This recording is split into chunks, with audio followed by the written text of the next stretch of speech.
Testing, testing, testing, 1, 2, 3. Cool.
Your presence has a calming effect. So the first hour, an hour and a half is going to be a housing steering committee work session, very low key, up in Vine if you want to.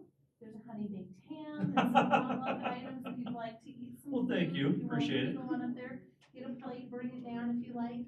And then the public hearing starts at 7:30. Right, okay. And that's what might be Yeah, that's what I heard, so. emotional. They usually can be, right? Yes, thank you. Of course.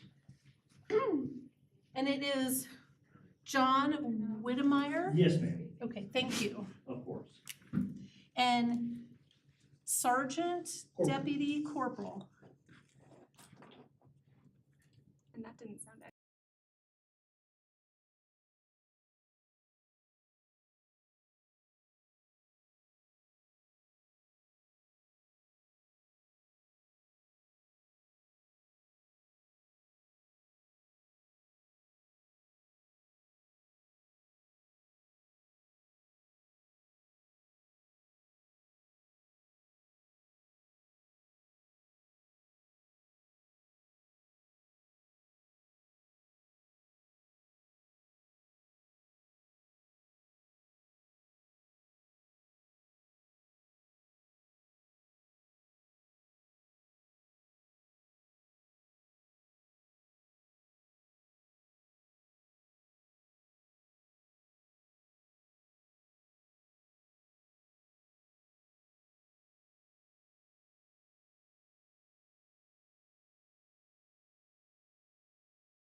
our first meeting tonight to order. I want to explain to the audience the order of meetings for this evening. First, we'll convene a work session of the Berthoud Housing Steering Committee to hear a presentation by Ayers and Associates relating to the draft needs assessment and strategies, and we'll be discussing some of those proposed strategies.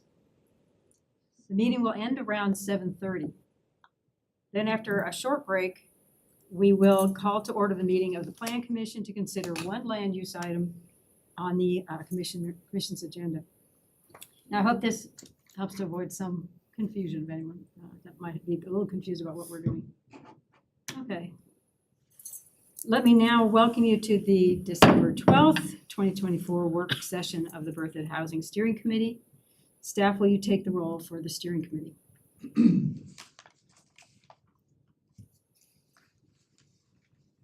Karen Anderson, Here. Abigail Smith, Here. Nick Simadalis, Here. Mark Hoffmans, Here. Mark Brody, Here. David Pond, Here. Stacy Sigmund. Here. Ryan Baker is with us on Zoom. He says here. Tim Hardy Here. and Tiffany Brody Here. and Jeff Finus. All right, thank you. Thank you. Is there anyone other than Ryan on Zoom? There is not. Okay. Okay. With that, let's move into the presentation. Director Johnson, did you want to introduce the presentation by Ayers and Associates? Yes, this evening, thank you, Ann Johnson with Community Development. This evening, we have Josh and Carlin with us this evening to go over again those final findings, recap of your voting that we did a couple weeks ago, and then also draft of where do we go from here and what those next steps look like based on some of the public or public input received, as well as best management practices in other communities. They might even have a little glimpse about, some tweaks that we can make in our code, but I'm gonna turn it on over to Josh and Carlin right now and let them lead the show. But again, they are the consultants that have been hired by the town to walk us through this process. So thank you very much. All right. Good evening, everyone. Happy to be back. I'm going to kick us off here, and we'll get started.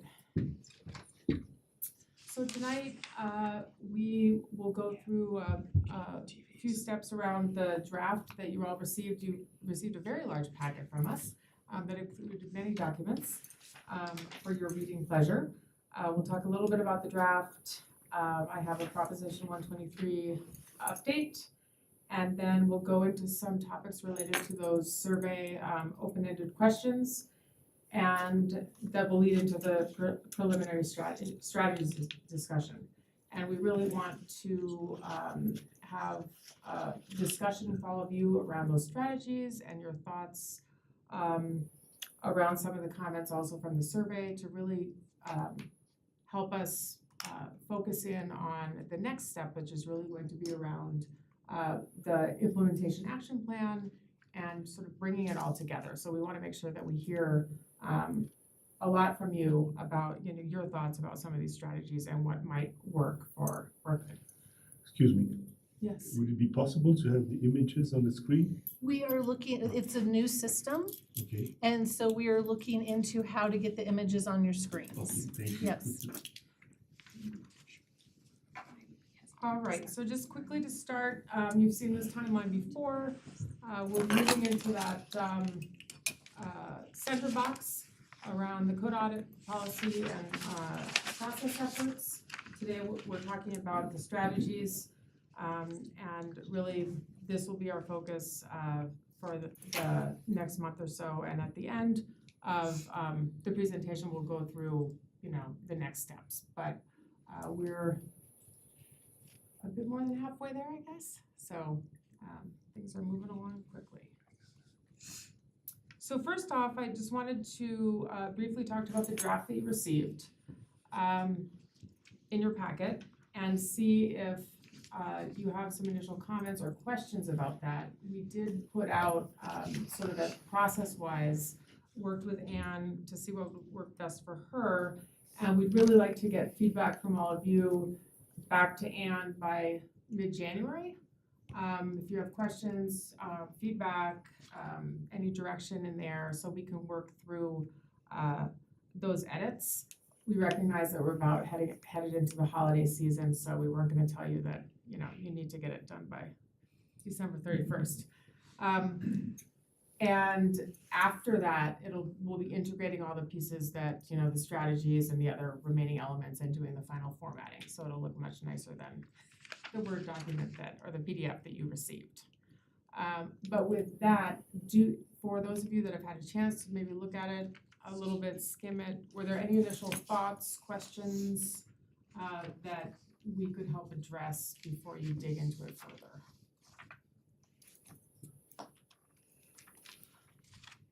And if I may, Carla, real quickly before we get going and wrapping up, I also you're gonna be back on February 13th, correct? Yes. Okay. Yes. So we'll get that on everybody's calendar for the next phase on February 13th. Yep, and I'll go through that at the end of the next steps, yeah, we will be back on February 13th. It seems like we're always on the same date. January 13th, February 13th. So yeah, so any questions, comments, concerns? It's okay if you haven't read it all. Yeah. So as far as like code, the code audit and recommendations, what kind of realistic recommendations are we looking at? You know, are we looking, really at the fee side? You know, obviously, you know, as you read through this, people still want quality homes and stuff like that. So we wouldn't steer away from that, I don't think, right? Doesn't make sense. But are we looking at height restrictions? Are we looking at, what are we looking at? What kind of proposals are you guys coming back? Or at least ideas? I think you're gonna be getting into like some of the strategies that are in this report, correct? Right, I yeah. think we can talk about So that. we have the deep dive on the code. We won't be talking too much about that, but we want, related to the strategies, getting a sense for things like the fees, are you know, Well, I'm important. just trying to understand, like, what are you gonna be focused on as you go through the codes? Are there certain aspects of the code, you know, how do we drive costs down Yeah. as we look at codes? So, again, Josh Alhava with Ayers Associates. So regarding the code-related elements, you know, at cursory review of the code and the regulations, I mean, there's been a lot of great work done already. And I know we talked about that last time as we kind of did that cursory review, looking at things. You know, there's a lot in there that encourages diversity, housing options. So what we want to do is, based on the public feedback, based on the strategies that we'll talk about today, some strategies become code, some strategies become more policy document focused. So we'll talk through that a little bit tonight, and then that'll be part of when we dive into our deeper audit. Should some of these strategies be a code thing, such as, you know, a fee type language, or should that be a standalone policy that's adopted by the trustees and the town? And then we'll also be looking at process related things.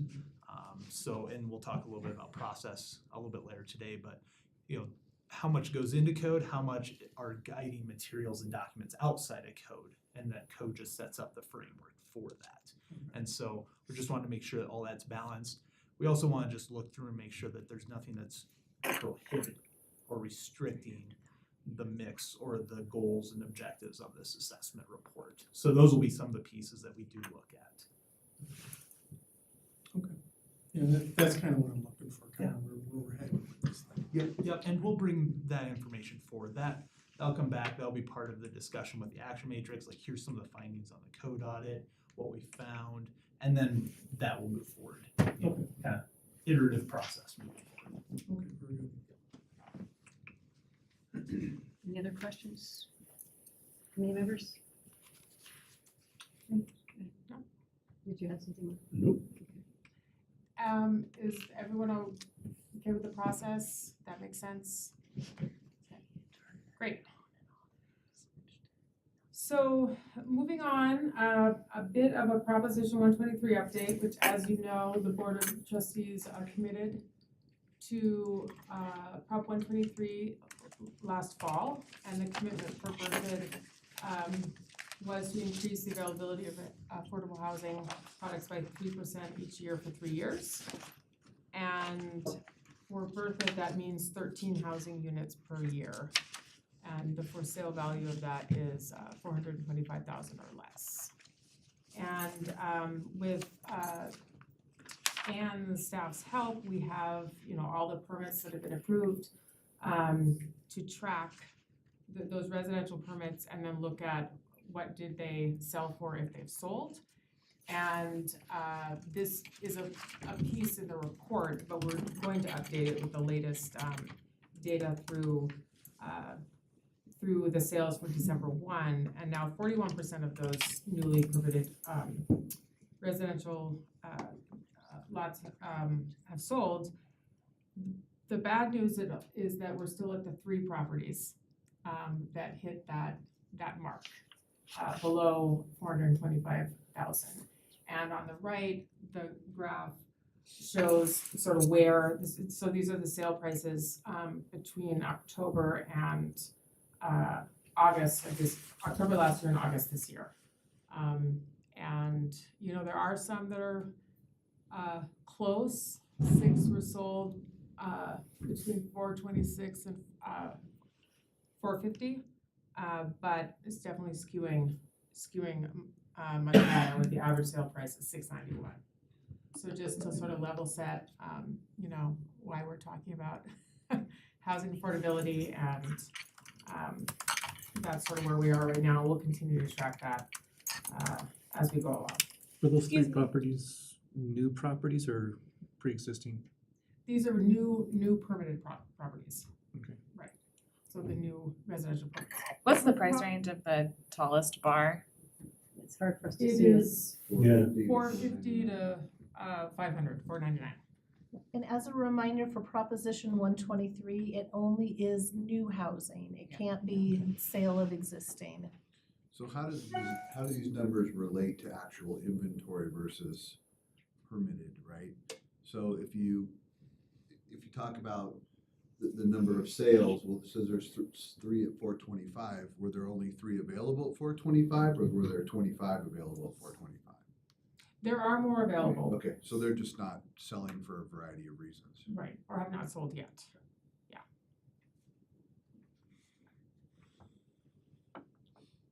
So we'll continue to track and see, but I think, by end of year, it's fair to say that the 13 units is probably not going to be met. Yeah. The highest priced home that sold was, I believe it was 2.5 million or 2.7. In the future, can you lay that inventory over versus actual sold comps because, or sold properties? Because I think Went up there. Was there? We had a brief moment. It was there for a microsecond. Sorry. Sorry. We're commenting on the screens. I know. Yes. Yeah, just because I think that's probably Full story. indicative too, Yeah. right? What's Yeah. the demand, and builders are gonna follow the demand and the money, unfortunately, for the lower side of things, but, yeah, just have that understanding of the inventory versus demand. Yeah, we can definitely add that. Yep.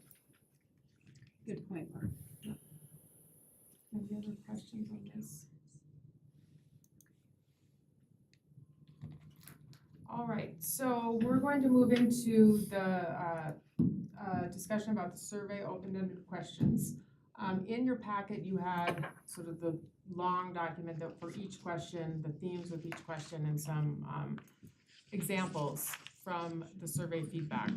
I want to emphasize that what we're going to talk about on the next 2 slides, this is based on sort of summarizing that feedback as it relates to the themes around actual housing development. So there was a lot there.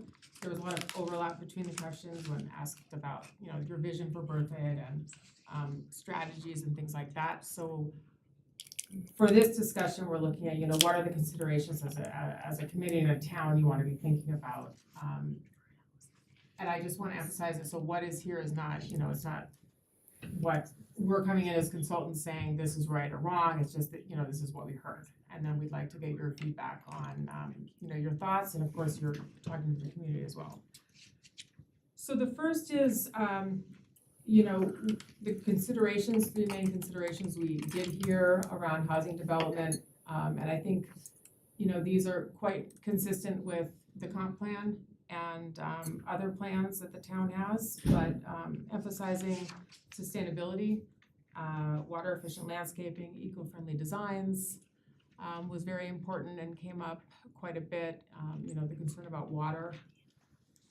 Also, really, there was consensus around the need for diverse housing options and a mix of housing types. And, you know, the observation that to meet the diverse demographics, you know, senior housing, concerns about housing for people just starting out or small families, really needing that diverse housing. And as we know, in the comp plan and in the code now, it has been adopted to have that housing diversity in new developments.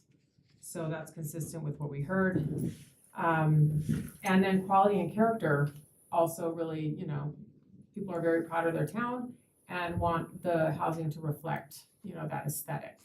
And that really was very important, well-designed, you know, quality homes that fit with the character of Berthoud. And, you know, between the architectural guidelines and the discussion of character types in the comp plan, I think that's really, you know, quite consistent with what was written there, as well as, you know, how folks are feeling.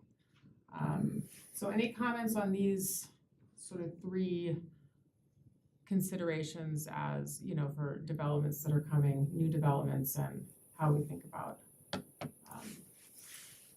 housing and what you've heard? I'm trying to understand your last statement about like, the character and the architecture sort of stuff, because when I was seeing some of these comments, it seems to like they feel like a lot of what I saw as a theme of maybe what's going up is too much fast track housing and not enough individual designs. But are you saying that the architecture is already addressed in there? I'm trying to kind of do the combination between the comments I read that seemed to be that a lot of people didn't like kind of there's not enough diversity in housing. They're all looking kind of, a couple of comments, right? Just gray and beige boxes or whatever kind of thing. Right. And then our codes that we have on architecture now, how much are those existing codes regulating the architectural diversity on new construction? So there are the architectural guidelines. In fact, and the quality and character, really, they were advocating for that well-designed, high-quality homes. So there were those comments of, you know, all of this is going up fast. Is it quality? Can we make sure that the homes reflect the quality that people you know really want? And so they're advocating for them to be well-designed and not just, you know, be going up. And I guess underscoring the value of that, really wanting it to fit the character. And just point of information for all of you, the town does have an architectural diversity program. And the developer, they have to submit house plans. They might want to build 20 of plan A, B, C, and D. But they can't be, you know, catty corner across the street next door. They have to have alternating color palettes. So the builder has to submit a plan to us for review.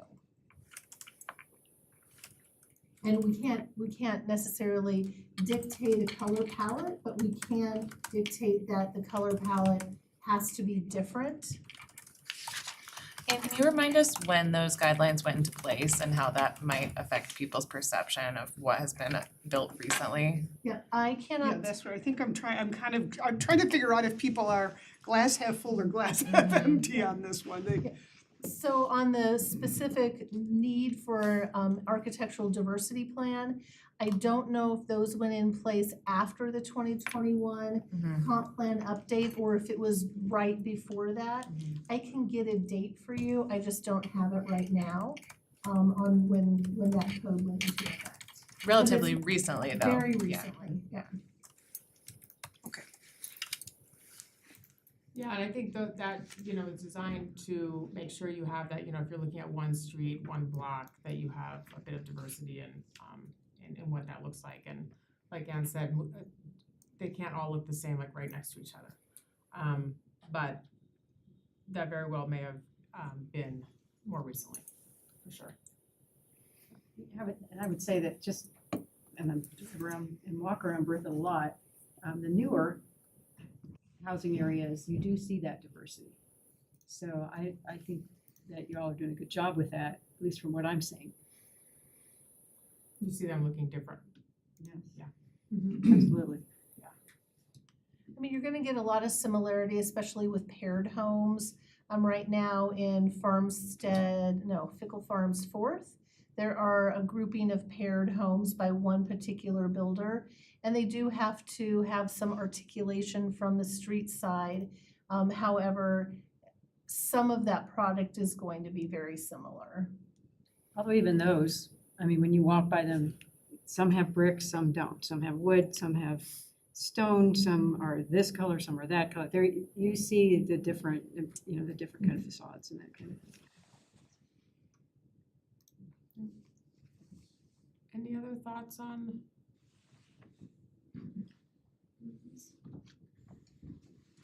On the affordability, you mentioned smaller homes, townhomes, I get that. Senior-friendly residence, what are those? So they can take many forms. In one form could be just one level, one level home that is more senior friendly to age in place. To more, it could be townhomes that again have the characteristics and the amenities for seniors, or it could be a senior apartment building that's dedicated. There are more and more of these 55 plus sort of apartments that might range from just you have your own apartment to progressive care.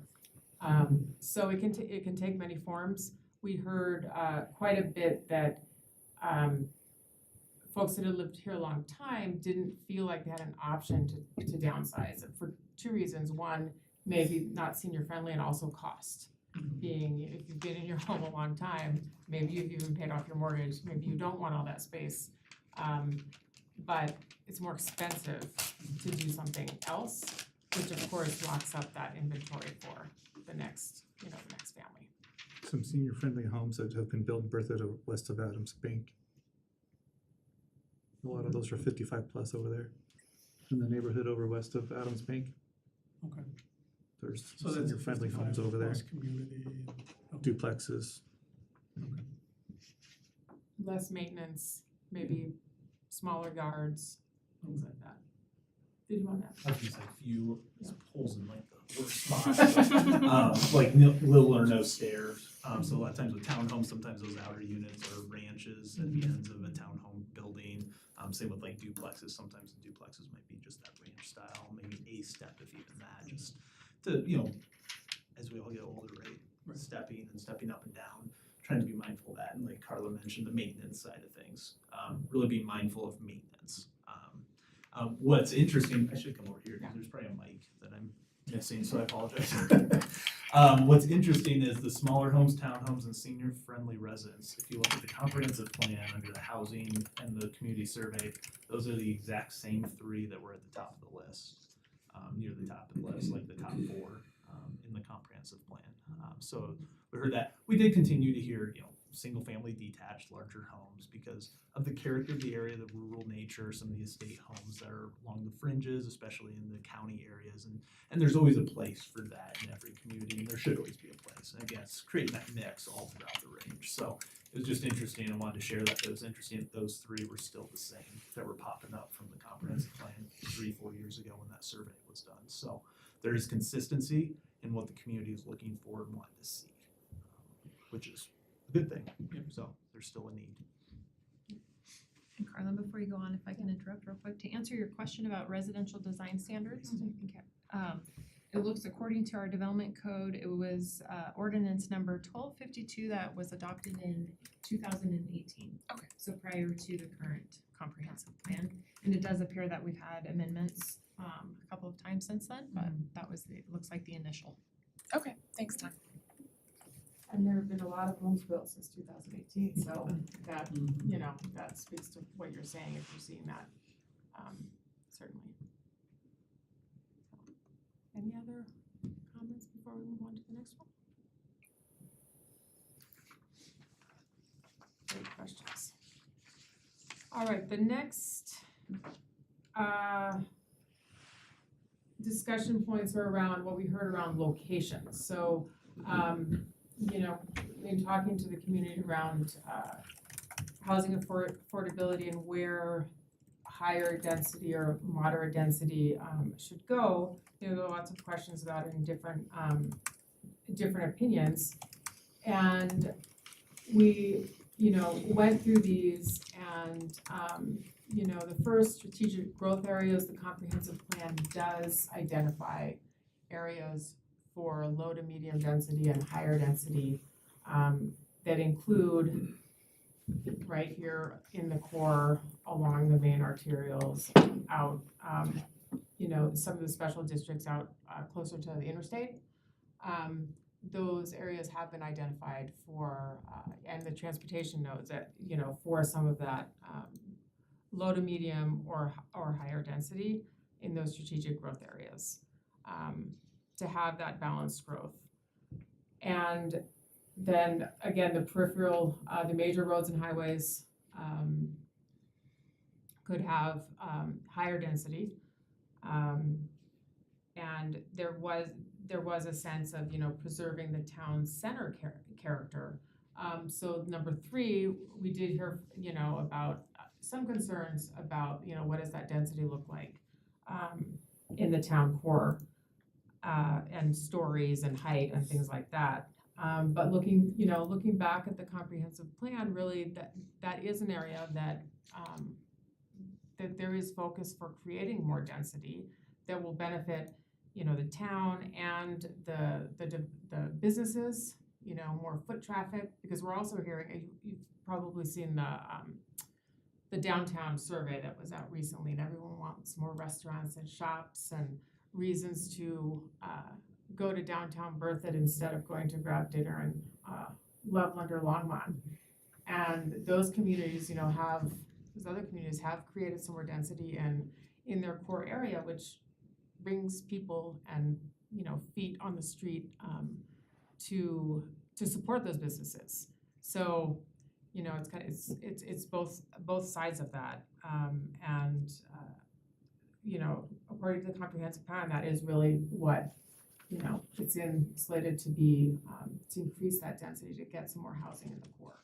So I think this one, we talked several times ago around the importance of education and really, talking with residents, and a big piece of this is, thinking about affordability in different ways and what, kind of speaking to that fear and education and seeing, great developments that have happened in different places, maybe taking walking tours of different communities, or trying to address the kind of the flags that go up in people's minds when they think about density and a place like Berthoud, and wanting to, you hear the rural character, the views, all of those things.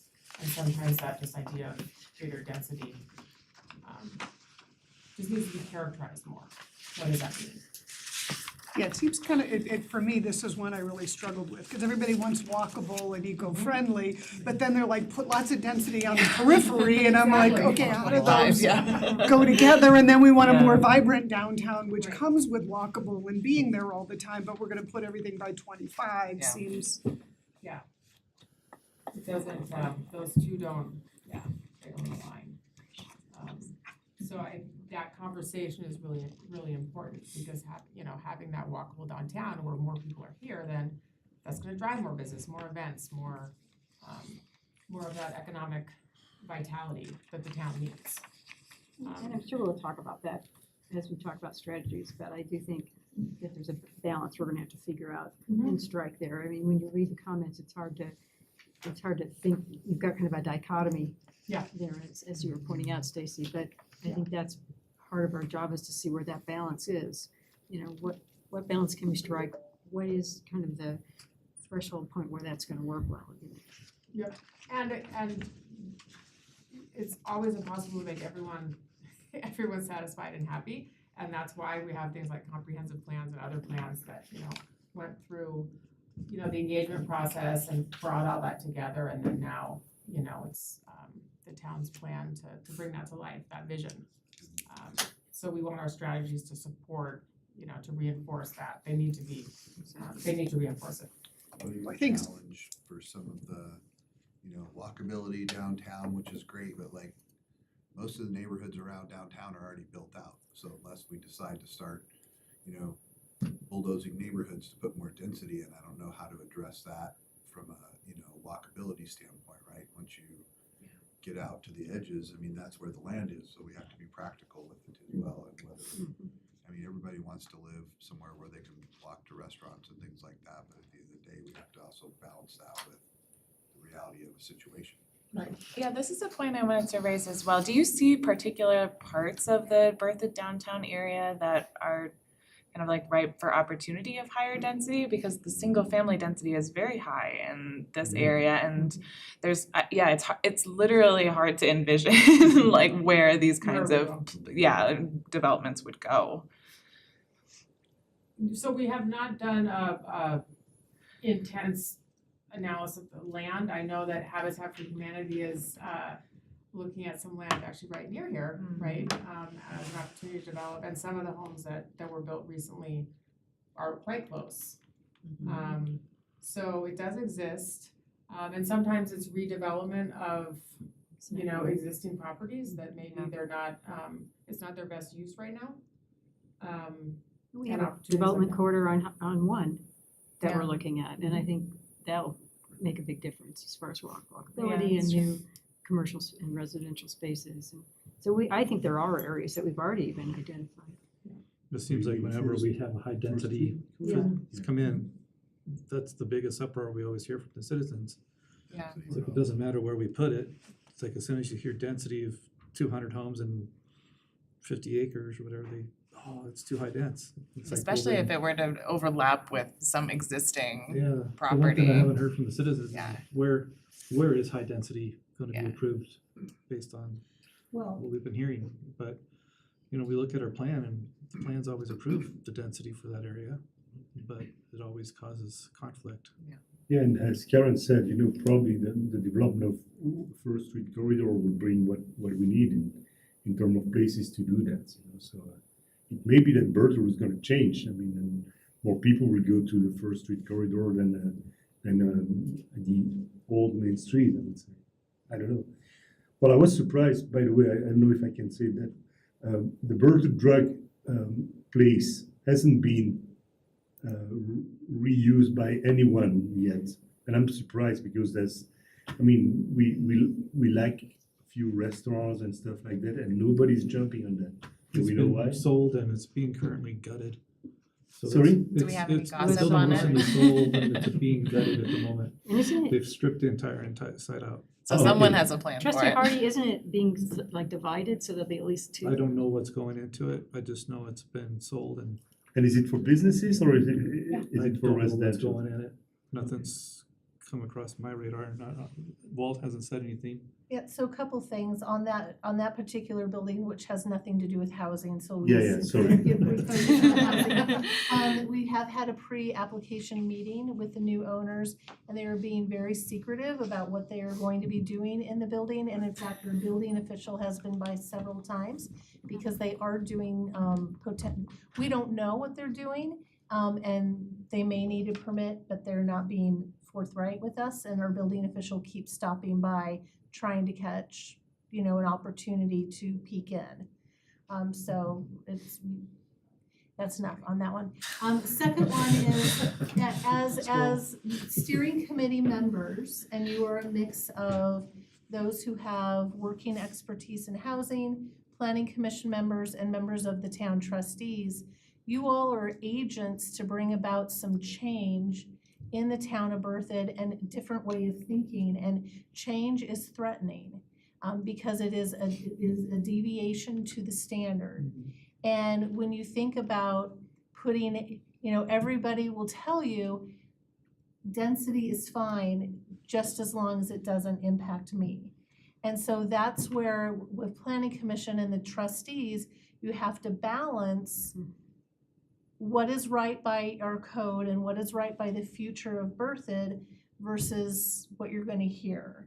And so, anyway, that's all I'll say. And then I'll let And you- I was gonna hop in, because I know you were talking about how we have to get past this, and sometimes it's just the words I think you use. The word high density takes most people, and they go, I don't want high, what is high density? High density here is completely different than Denver, right? But they just hear high density, it's a bad thing for a town. And so sometimes I think, I've seen success with maybe a visual preference study, where you're looking at different style of buildings or architecture, size and scale, and they stop thinking about 6 stories or 4 stories or 3 stories or 20-foot setbacks, which to the average person, but they can look at pictures and go, no, I like something like that for our downtown, but this, no way. And so I think maybe kind of looking at it different, it's hard for the average person who doesn't do this to take some of those words. Everybody, what it means in their head is different than maybe what it means in our head. So I don't know, as we try to kind of explain some of these concepts and what they mean, maybe we can change it to some images that people can react to and rate. I like this 1 to 10. And that gives us an That idea. was done during It's the, done that. Was it? Study, yeah. the study And- during, and- what was it? One question that I've always wondered is, has it ever been asked when you say you like this, but where would you like this? Have we ever asked that? Because whenever I ask people, where do you want to see this, they always say, no place. But then they go, but then they're all saying, well, we need affordable or attainable housing, but where do you want affordable and attainable housing? And that's where we have the visual and then the survey component, then start Yeah. pointing things in certain directions. Yeah. And Okay. and then it's coming back and having I missed the visual. the hard conversation, because again, Anne said almost everything I was gonna jump up Oh, sorry, and Josh. say, which is great, because I'm glad I came from staff too, but you are those advocates, you are those champions for the community, and the comprehensive plan had some visual preference work done, and it has some visuals in there in terms of what does 2 to 3 stories look like? What does a downtown of 2 or 3 stories, which is what's appropriate for the downtown area? And so there are those opportunities for adaptive reuse in the downtown. There will be properties that turn over time, and people want to get higher, better use, so they might add and build up with their properties, which are appropriate based on the comprehensive plan, the zoning, the infrastructure. The big thing we haven't talked about is the infrastructure that's already in place and the maintenance costs and responsibilities that fall on the town long-term for all that infrastructure. And so being mindful of that, and that's why, excuse me, the efforts through the comprehensive plan are so important in following through with that vision, through the guidance, because it went through the public process. I mean, your comprehensive plan, I know, went through a lot of public feedback. I mean, I was very aware of the process, and there was a lot of community conversations. And granted, there are a lot of new people that have moved into the community, and unfortunately, a lot of times it's the newest individuals that move to a community that want to stay the way it was when they moved there at that time. I mean, that's kind of that tough reality. And so it's just falling back to the plan, where the plan identified a lot of those key areas for the higher intensity uses, the multiple stories. And it talks about the suburban areas, which is a larger part of the community, being the 1 to 2 story, single family detached, attached, maybe 3-plex townhome type units that create that gentle transition of the missing middle housing. And if I may, one comment from Ryan Baker, and then we'll let you go forward. He said, one of the challenges this committee, the town faces, is if ever it's decided, is then selling it and marketing the changes to existing citizens in town. So whether you all make the decision that, yes, this is right for the town of Berthoud, then it is, it's up to you all and staff then to make sure that we go through a process of change and a Well- process of change management. And your draft does mention that, and it talks about even educating people about what our existing comprehensive plan does provide and allow, which, and as you pointed out, does allow for some of the things that we've been talking about.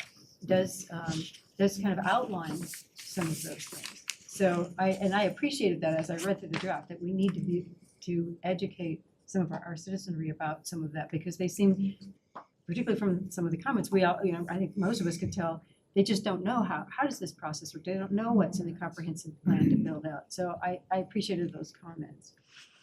And you're right, we're gonna have to be the ones to help market that and to educate. And it's a perfect segue and transition into the last survey open-ended question slide we have here before we dive into the strategies is, and I'll just jump in on the first one is the infrastructure readiness. And you heard, you saw the comments in there about concerns with school capacity, concerns with capacity of water and the roads. And a lot of times when development projects come forward, it's summarized information that's coming forward because there's been a lot of background work done with technical staff, reviewing traffic studies, utility studies. The school districts review every project. And I've noticed too that a lot of people that have moved into Colorado don't understand Colorado's funding system around schools and how that works, and because it's different than a lot of other states in how schools are constructed and where the money comes from and how it's used for school construction versus staffing versus equipment in the school. And so that's where that education I think is really important to understand. This is the process that goes through, and yes, there are more cars on the road. You may have to stop further back at the stop sign or wait to turn out. But what's great with Bertha is there's such a great grid system here. The way the community was built and the framework and even the comprehensive plan where it talks about multiple connection points into neighborhoods and out of neighborhoods.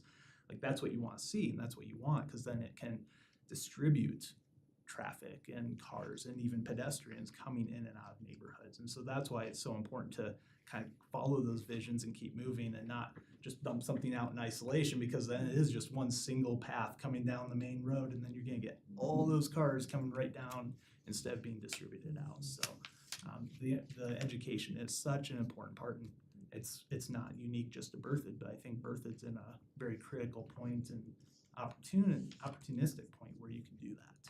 Yeah, and in all these developments, have you already experienced a way to make people participate in?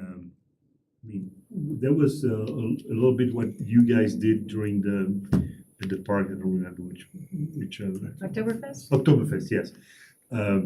But we should probably make sure that we englobe more people because what we know, and every human being is doing the same, when you're part of the decision, you're much more likely to accept the changes.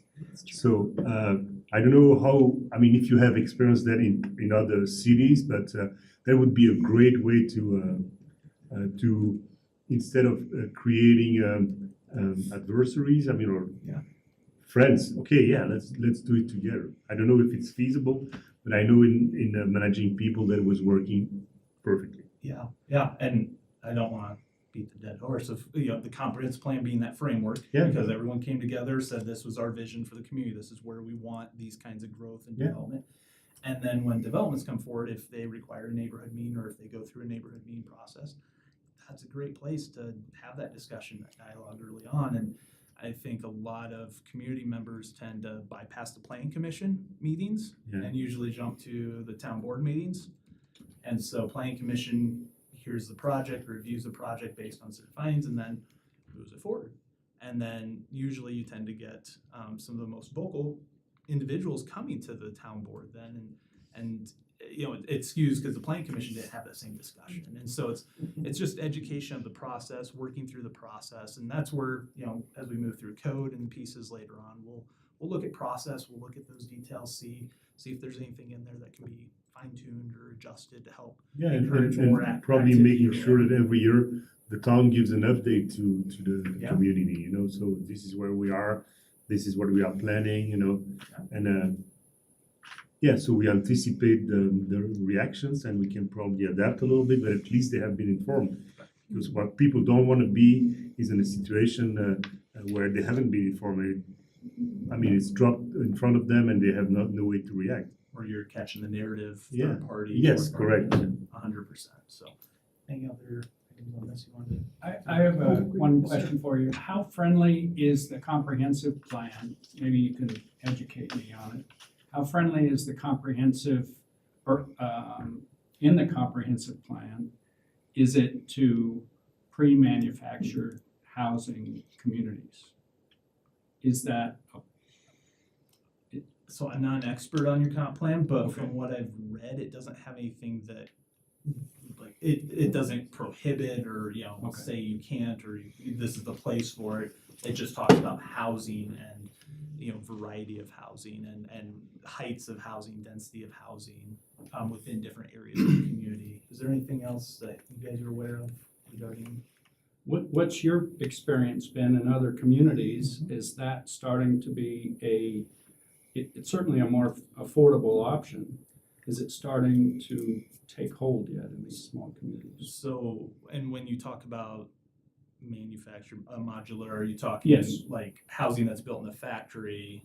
And moved to a And moved lot to a- and that put still on meets all the foundation. architectural guidelines Yeah. of a community and. Just want to make sure, 'cause Yeah. sometimes manufactured, some Yeah. people think mobile homes versus. Yeah. Isn't there a new one just north of Berthoud on your way Yeah. to, Yeah, on to, it's up built by 27? Champion Homes.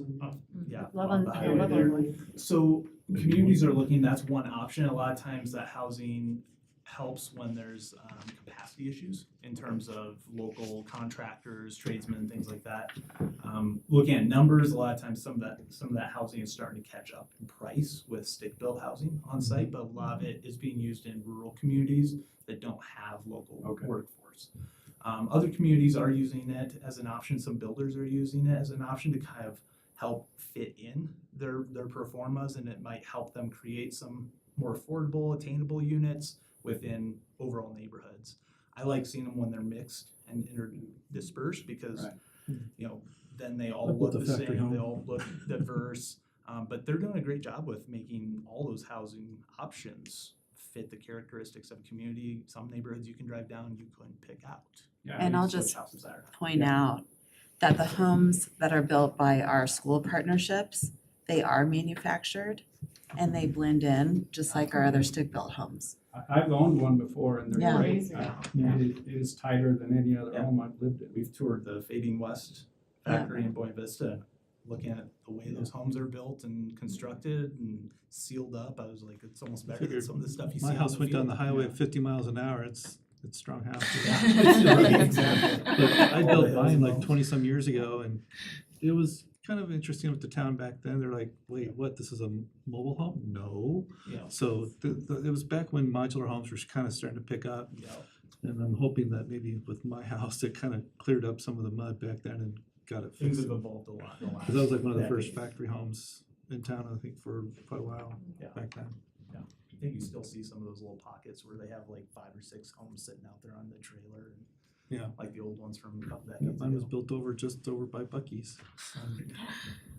Just to go back to the point of infrastructure and the referral agencies, I can't remember how deep we've gone into this as a committee in the past, but it's definitely come up before that the planning commission doesn't have a lot of insight into the referral agency process because a lot of that is handled by staff, and that sometimes presents some complications when we're trying to like address public concerns of, has the school district like signed off on this? We can basically just say yes, and I don't think there's ever been a situation where, an application has been in jeopardy because one of the referral agencies has, denied it or has said like, oh, this absolutely won't work for us. Well, okay, I don't want to speak too broadly, but yes, that's a fair point.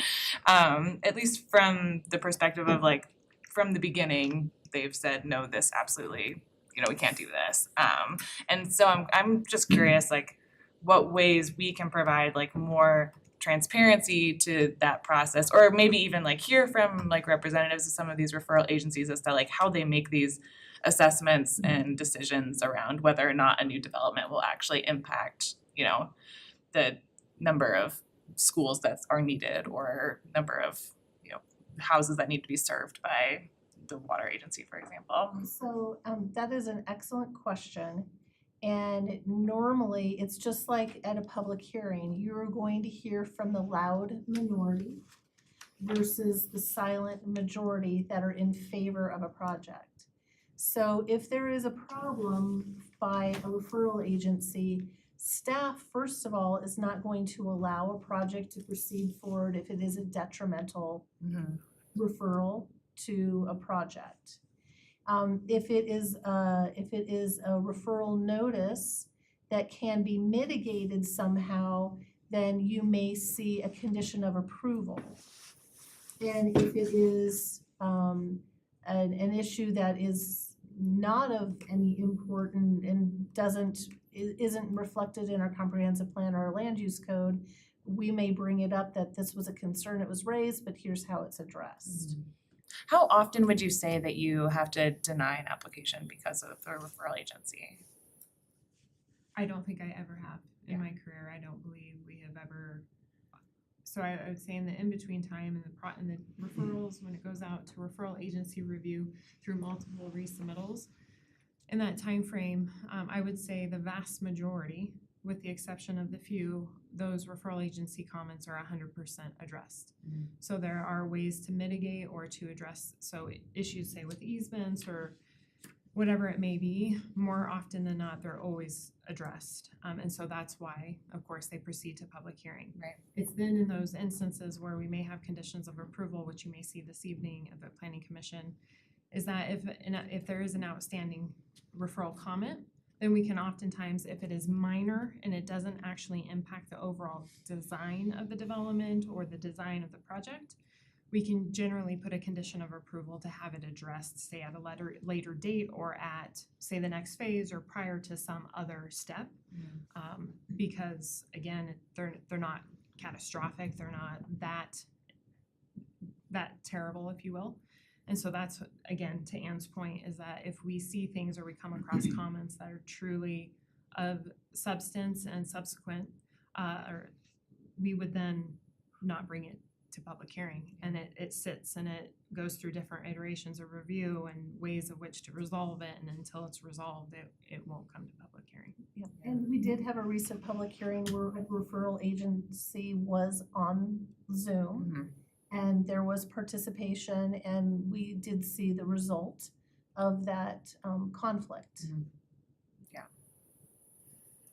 So anyway, back to you, that's Josh. true. Josh, before you continue. Great comments, because it's true. I mean, that's what staff's job is, and that's why you have all the different technical staff, is they're working through those details, and they're fleshing a lot out. I've had projects when I worked on the public sector that sat and maybe had to wait 6 months because they were working out and had to redesign something to meet that referral agency's comment. It happens. So Josh, what would be your recommendation then on what we can do to provide, we've talked a lot about like educating the community, like, educating people on what that process looks like and why there should be faith in the fact that we're reviewing the application at this stage. Great question. I could probably spend a lot of time talking around it. So what I'll do is I'll give it some additional thought and we'll come back when we talk later. But some communities, what they've done there, and it is a little bit more work than the staff report. If they know these are 2 or 3 of the hot topic items that generally come up, there'll be a little discussion, a few sentences or bullets about a traffic study and what was reviewed and how, a little bit of insight. So then when it comes out, usually that's what the public sees. They don't see the traffic study and all the work that was done in the back end, but then they're seeing, okay, this is what happened. And this Anne's is what done needs to be quite a bit of work, and I'm sure Tani too, because her team has they've got like their standard set of slides now, which kind of 1, Yeah. 2, 3 really kind of brings it down to, layman's terms of this is where we're at. And this is why we're doing tonight what we're doing, which is something new, because I've been on planning commission before town board, and over the years I've seen our communication improve, because it's always been a keystone of the town board to improve communication to the citizens so that they understand where we're at in this stage. Like, we aren't just like, boom, day one, we're approving this today. There's already been 6 months of work before this that you haven't seen or heard from yet, and this is Planning Commission's first time seeing it, but a lot of work has already been done. I don't think a lot of people understand that. Yeah, I mean, that's a testament to your staff bringing that forward and showing that there's a need to be able to share some of those insights and some of that background in the project. Yeah. Besides writing a book, planning for dummies or cliff notes or something that we could hand out at every meeting. Anne and Tani have done a good job of having those standard set of slides of showing the stage that we're at. And so the public knows too, I mean, because it's a public meeting, I don't know if people are listening, I know some are in the audience, but I mean, there's workflows on the town's website too that show the process. And I don't think unless you go and have to go through the process, you probably don't stay up at night, reading and saying, But some people go post it on visit Facebook Bertha's every day. planning webpage and see what the workflow is for a site plan, but the staff has done a great job of bringing that information, having it available. to guide applicants, but also just as public information. So I'd say it's just continuing to kind of evolve and add another thing or add another component or another, way of presenting the information. Obviously, you don't want to create long memos that no one can read and get through and they're overly technical, because that's why you have the staff, so that you all don't have to go through all the technical analysis and details. Before you continue, and I'm guilty of this because I think we've all digressed a bit.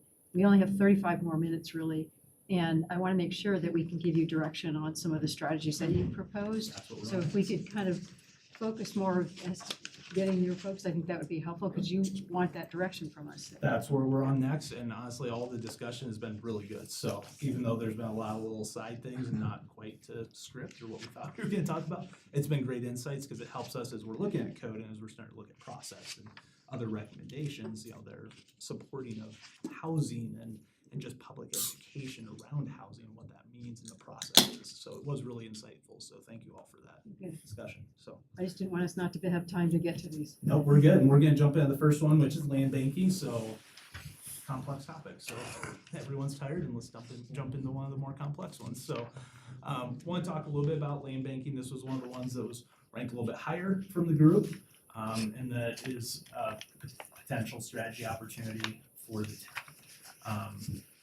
One of our economic and housing specialists, Mike Scholl, he often makes the phrase that, you control the land, you control your destiny.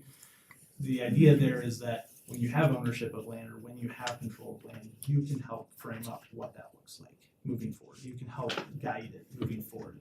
Now, a lot of that is done through partnership and collaborations, working with nonprofits, whether it's a housing authority, whether it's a special district, whether it's Habitat for Humanity or other entities, to be able to help guide what to do with that land, how to acquire that land. And that can take a lot of shapes. It can take a lot of shapes, a lot of forms, but really want to talk through land banking, see if there's questions about kind of what that is, the process, and also kind of get a pulse from everyone on the committee. What are your thoughts regarding land banking as a strategy? And again, it can take a lot of different shapes and forms, but for something for Berthoud to kind of consider. Well, in my opinion, land's a commodity and it's only gonna increase. So Right. anytime you can bank land at today's prices, that benefit's gonna carry through into the future, obviously, so. Yeah, and another way of thinking of it too is, as properties redevelop or as brownfield sites become available, who's in charge of that? Who can help leverage that? And the town may take different roles along the way too in that process. They may be more the facilitator. They may help with grant programs or initiatives and be more the fiduciary behind a process or initiative. They can also help with the transaction or help put the right players together and individuals, so that way transactions can be made or take place. I keep thinking about where does an entity or even the town get the money to be able to acquire the land to bank? How does that happen?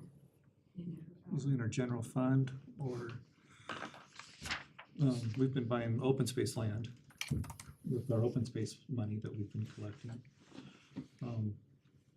The town has bought other properties too with the general fund money.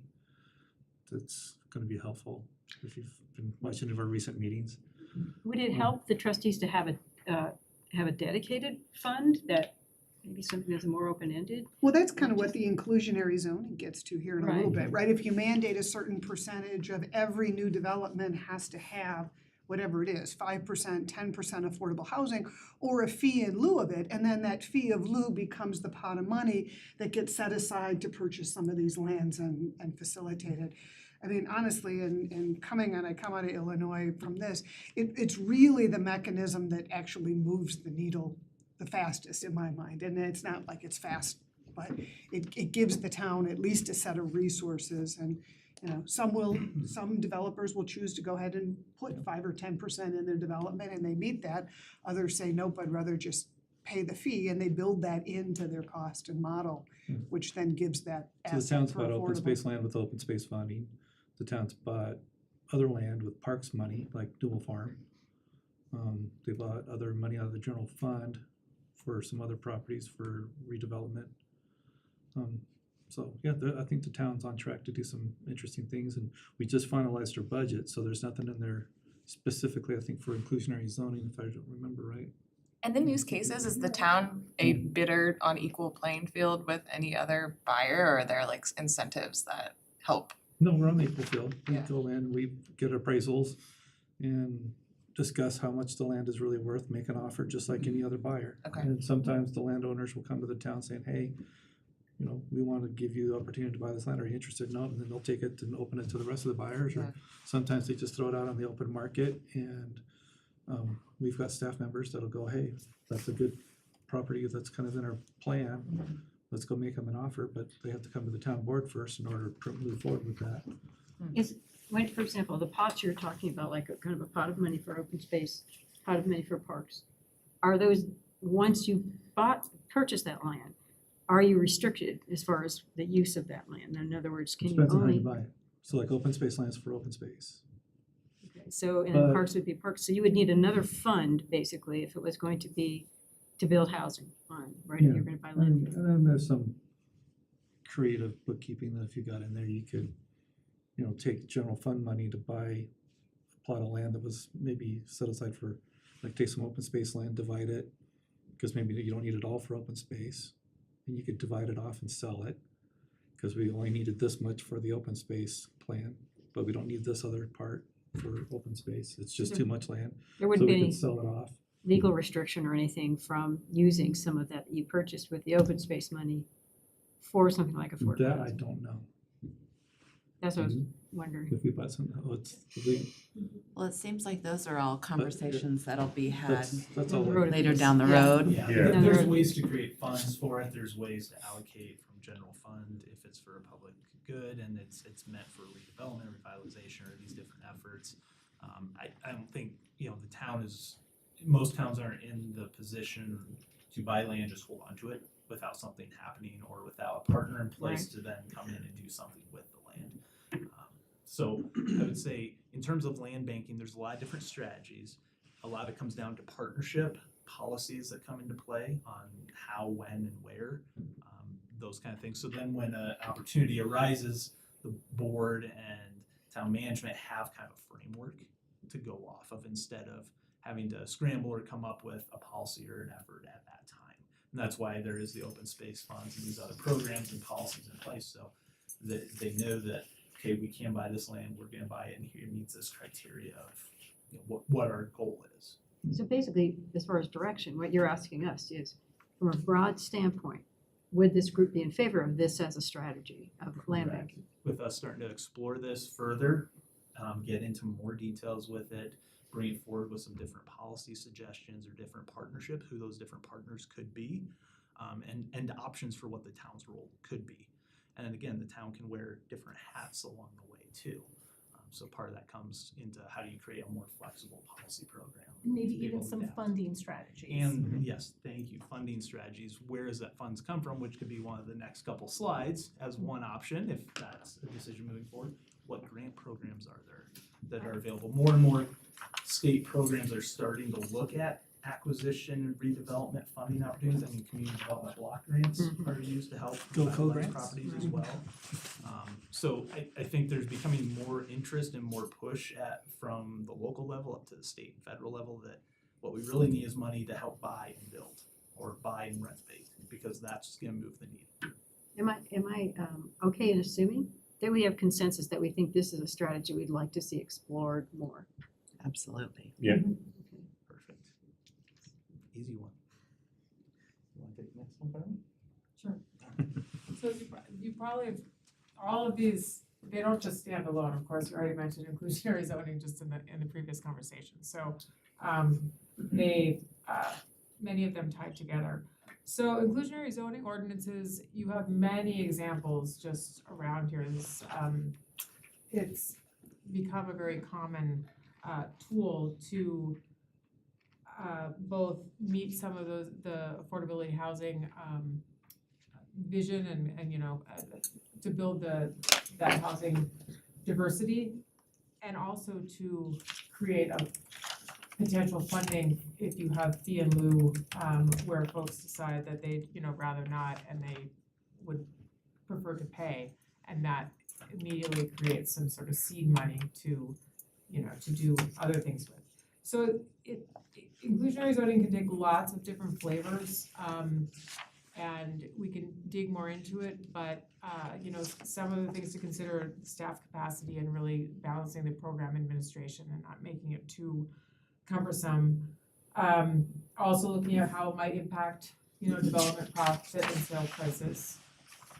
In terms of the types, there are some examples where it's mandatory, but within mandatory, you can set certain eligibility criteria, certain kinds of developments, certain sizes, like you could say only multifamily over X number of units, or it could be geography based. It could be based on some of the areas that the comprehensive plan has outlined for higher or moderate density. So some of these examples, the Longmont example here, all new residential has that requirement, but you don't have to go all the way. There are lots of different ways people set this up. And setting what percentage of affordable units it would be, what the cash in lieu would be, or could there's some options to build off site. So if you're creating a development and you don't want to put those units in that development, but you will develop them somewhere else. There are examples of that. So we sort of put out two options because we also wanted to highlight the fact that already in the Berthoud Code, there was the change made where in the new developments, trying to get again at that housing diversity, there's a housing diversity requirement based on how many units are being built in the development. It could be strengthened even a little more to take that and then sort of define a percentage with it to that housing diversity. So if you have to build 3 types, what does that breakdown look like for the non-single family? And these aren't really necessarily mutually exclusive because like I said, some could be for new multifamily development on that mandatory or voluntary, and then the housing diversity could be more around the larger developments that are coming in. So it's becoming it's certainly a very common tool that towns and cities are adopting to really try to move the needle a little more quickly, whether it's the developer doing the work or providing the capital to the town. So how does that impact the price of the other home? So, I mean, somewhere along, someone's paying for it. Right. So if you're trying to drive down costs, how's that drive down costs? That's where really, that feasibility study and impact study to see what those levers are is really important. Also, the next level with the, the incentives. So to your point, someone has to pay for it. The other way that the towns look at, we'll just go to, housing incentives, but usually along with that, there'll be, fees that are reduced or waived, financial incentives or land development incentives, where maybe there's a little more density you can add, or, in bigger cities, they might give you a little more height. Sort of flexible design criteria that can help it pencil out. Because ultimately, the performer has to work. Right, I mean, Yeah. if you're trying to drive down costs and you're just moving the money somewhere else, you're not Right. driving down costs. Yeah, If and a you- lot of times too, it's interior finishes are brought back a little bit, so maybe not granite countertops or the high-end kitchen finishes in those units that are identified to be a little more attainable. Sometimes you get more of the modest finishes, and then what they can do too is they offset it by having a few more like customized homes in the neighborhood where they can increase the price on those for different buyers that are able to afford that. Where have you Okay, seen but I it? mean, that drives up the prices. I'm just trying to. It doesn't, if figure for out other how homes, it it kind of just moves it around and distributes it, so then you do have a mix of housing and housing price points within a neighborhood instead of, here's this neighborhood at this Yeah. price point, here's this neighborhood at that price point, so that's part of it, and then this incentive area that Carlos mentioned. And I think in that, it does create neighborhoods that, get to that housing diversity vision where it's not just all, at one price point, but that you have, more of a mix, which is really, the idea behind that. With these communities have started doing some of these inclusionary zoning, talked to a couple trustees from Broomfield at one of our meetings, CML. She sent me along some of their stuff, but one of the things that we run into with housing developments is metro districts and how they can, you might have an affordable housing project, but then now you got a 30 mil metro district in there, which then prices the house out for that person. So have you had any communities where metro districts and inclusionary zoning have worked together or have had incentives around those that have worked? That's a good question. I don't have an example of that. Do you? Yeah. So I worked in Broomfield for a period of time, and when they first started implementing the housing requirements and some of the inclusionary requirements, it was a struggle, and they had to do a lot of math and trying to balance those things. But they were able to get a mix of housing. They do have metro districts pretty much all throughout Broomfield and all the neighborhoods. I would say a lot of the Front Range communities and a lot of the examples that we've provided, they do have metro districts. And so a lot of that comes down to what's approved at the board level or at the council level in terms of metro district, right? Whether they allow a metro district, if they put caps on it, what are the other things that are provided with metro district? And I think holistically, it's probably a bigger conversation when we talk about housing affordability. A lot of times the metro district, the HOA dues, those things aren't always factored in and considered as a piece of the puzzle, but they are. Yeah, because you might have the $425,000 home, might be the maximum amount they might be able to apply for, but then boom, they get the financing and they see their total payment, metro district fees added in there, boom, now they're just disqualified. So I'm almost thinking like if we are gonna have metro districts that include inclusionary housing zoning, you almost have to almost say, well, the attainable housing price isn't gonna be $425 in a metro district, it's gonna be $325 or something like that. Or say that metro district has to have a mill levy that's lower to bring it into a price range. And that that's keeps it attainable. where there's a lot of that discussion probably at the board level in terms of what are we gonna allow for metro districts, and then working with developers to understand where their numbers at. I'm no metro district or mill levy expert, so I can't speak to a lot of that. Because I've tried asking it is even a like you factor. have 7 metro districts in this development. Yeah. Can you make Metro District North 5 not have any mills? And that's where you put your attainable housing. And then the other 6 kind of carry the load of the weight. Yeah. So Yeah, I've seen that with a mix of metro districts and different mill levies. I haven't seen that strategy with attainable housing focused in areas. I mean, obviously, we don't want to concentrate attainable housing in one central area, but if there's a way to kind of distribute it, and of course, metro district. incentivize it somehow. Different. So Yeah, there's definitely that option, and maybe your metro district is set at a certain mill, and you'll allow it to increase here if you provide this housing in these other areas. I mean, that's part of that incentive and what you can do, and there's also the legal side of it, which I can't speak to. With metro districts. So do we generally believe that inclusionary zoning, and you've talked about all sorts of different forms of it, is something that we would support depending on what form it ultimately takes? In my opinion, the land banking and inclusionary zoning together creates a revenue stream potentially, or forces development of those units within their developments, right? So it's kind of a win-win, and then I think you look at, incentives or other items, like, again, I think you use a perfect word, holistic, right? You have to look at how can you package all this together and make it work for everybody, so. Yeah. good. I agree, Mark. I keep thinking, when I was reading through this, and I did read through it a couple of times, there's got to be the perfect package of these things. They It's don't just, stand alone. yes.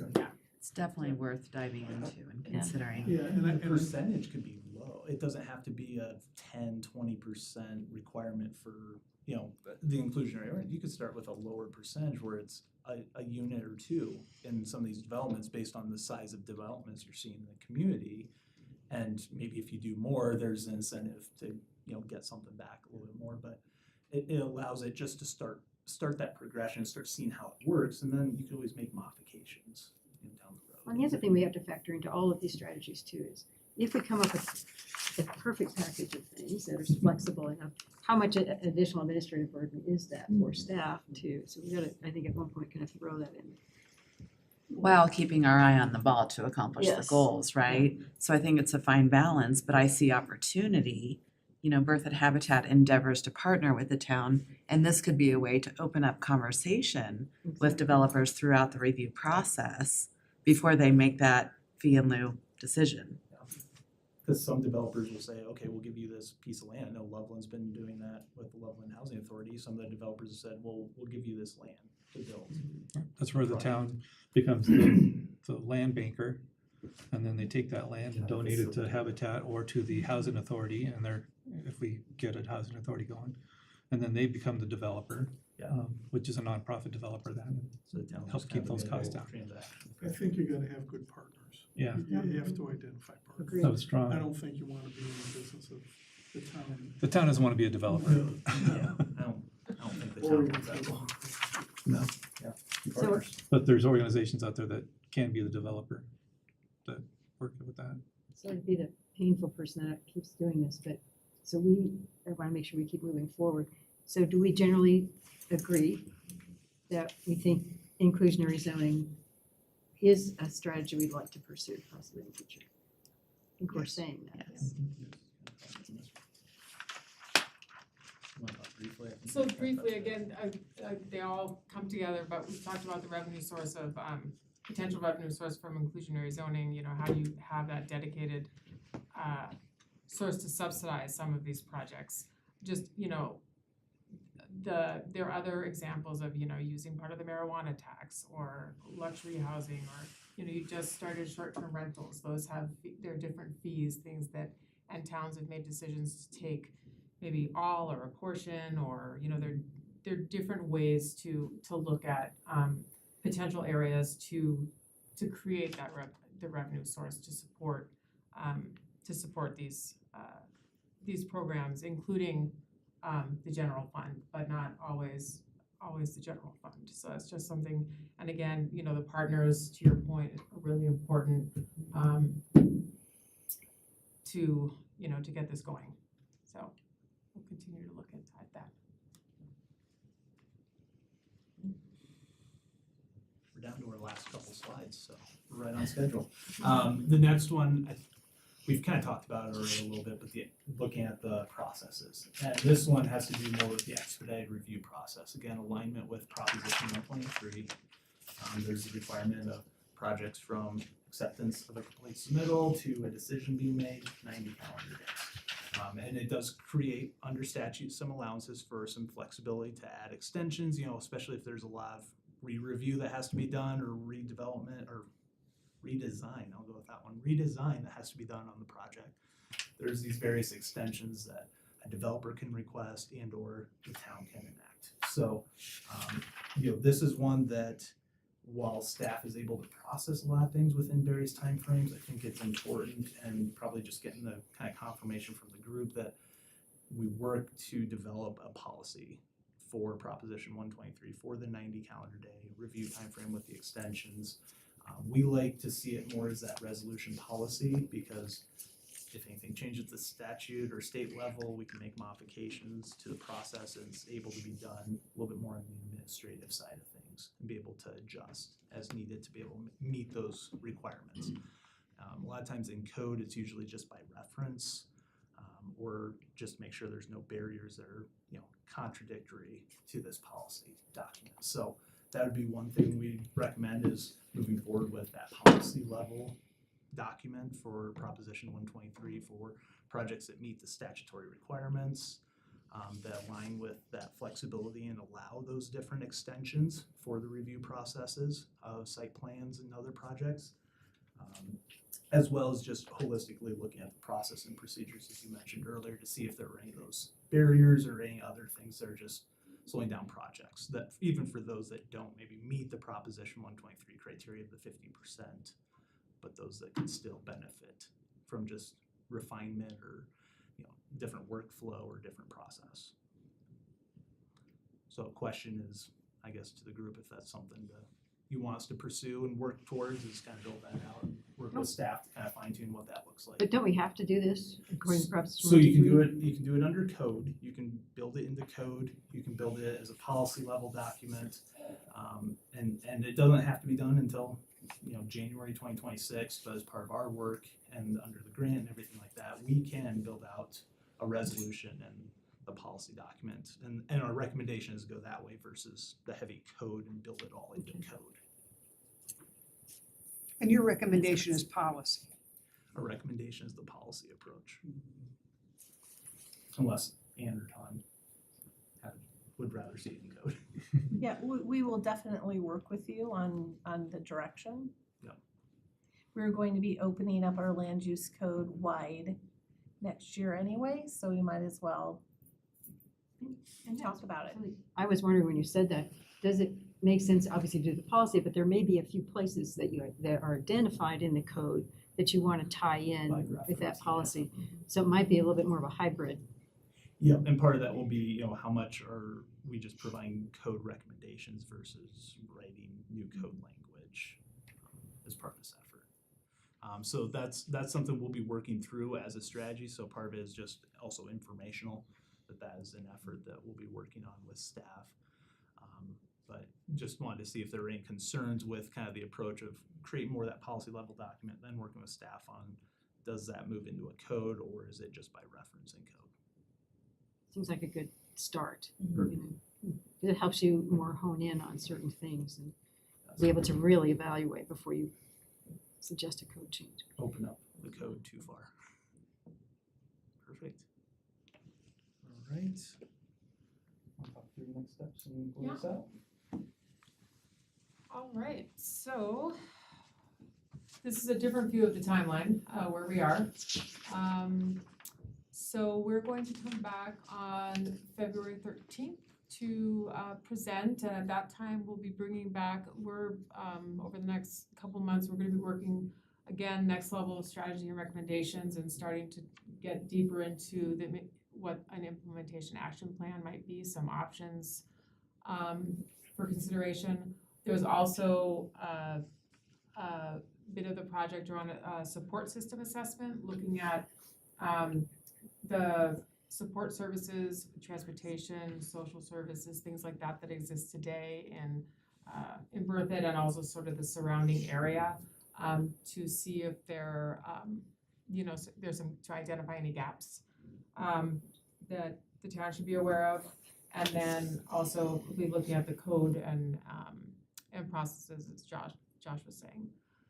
So we'll bring that back on the 13th, and then at that time, we also hope to be able to, we will have received your feedback, and we'll be starting the process of formatting the final report, so that hopefully for that February 13th meeting, we can bring something back that looks more appealing and more finalized, that you'll still have a chance to review and an opportunity for updates as we do the final formatting or revisions. And then we're going to work with Anne to determine a date to present to the town board and see what that might look like. So that's TBD when that'll be, but that's sort of like what we're looking for to be wrapping this up in the early part of the year. Can't believe it's 2025. Yeah. So soon. So you're Thank you. thinking of a town board presentation sometime next April. So March, April, yeah. We definitely would let you all know when that was occurring so that you could be in attendance if you'd want to. And then can you please remind the group and staff what information you are wanting to get from them as their homework assignment and by when? So for the review of the draft that you have, January 13th is the deadline for that. And when you think about the draft, it's the report, and then also it was a separate document that was around the strategies and recommendations. That chapter will be built out based on what we heard today and as we flesh that out a little more. But if after this discussion you have more comments or feedback on any of those that you want us to look into a little bit more, please provide that information to Anne, and we will receive that mid-January and then work it into our revisions and sort of as we dig deeper into the implementation. Okay, so just to summarize that, to any comments that we might have, we need to provide by January 13th, and we would provide those through Director Johnson Right, to be able to be Correct. delivered to you. yes. And she'll consolidate everything. Any other? I just want to say that I believe your assessment and report was comprehensive, very Thank well you. written, Thank so you that very it can much. be easily understood. So I really, really appreciate all the work that went into that. Thanks. And I think the statistics you've compiled are very compelling, and I think will be useful in many, many different ways, I think, for the city. So again, thank you for being so comprehensive with that. I think your hard work definitely shows reading the report. Thank you. I think it's great to see how the things support the comprehensive plan so well as well, and the work that the town has already done. I think there's a lot of mutual reinforcement with what we found and also what's been done already and sort of the vision, so there's a strong support for it in a lot of ways. Well, Hope thank you all have a wonderful holiday. You too. Thank Thank you, you. Kaylin and Josh. Really appreciate New it. year. Okay, committee members, is there anything else that we need to discuss or talk about this evening? If not, then I'm going to adjourn this meeting, and then we will take about a 10-minute break for the commissioners and come back for the plan commission. So we'll start about 7:35.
About 30 seconds and we're gonna get started.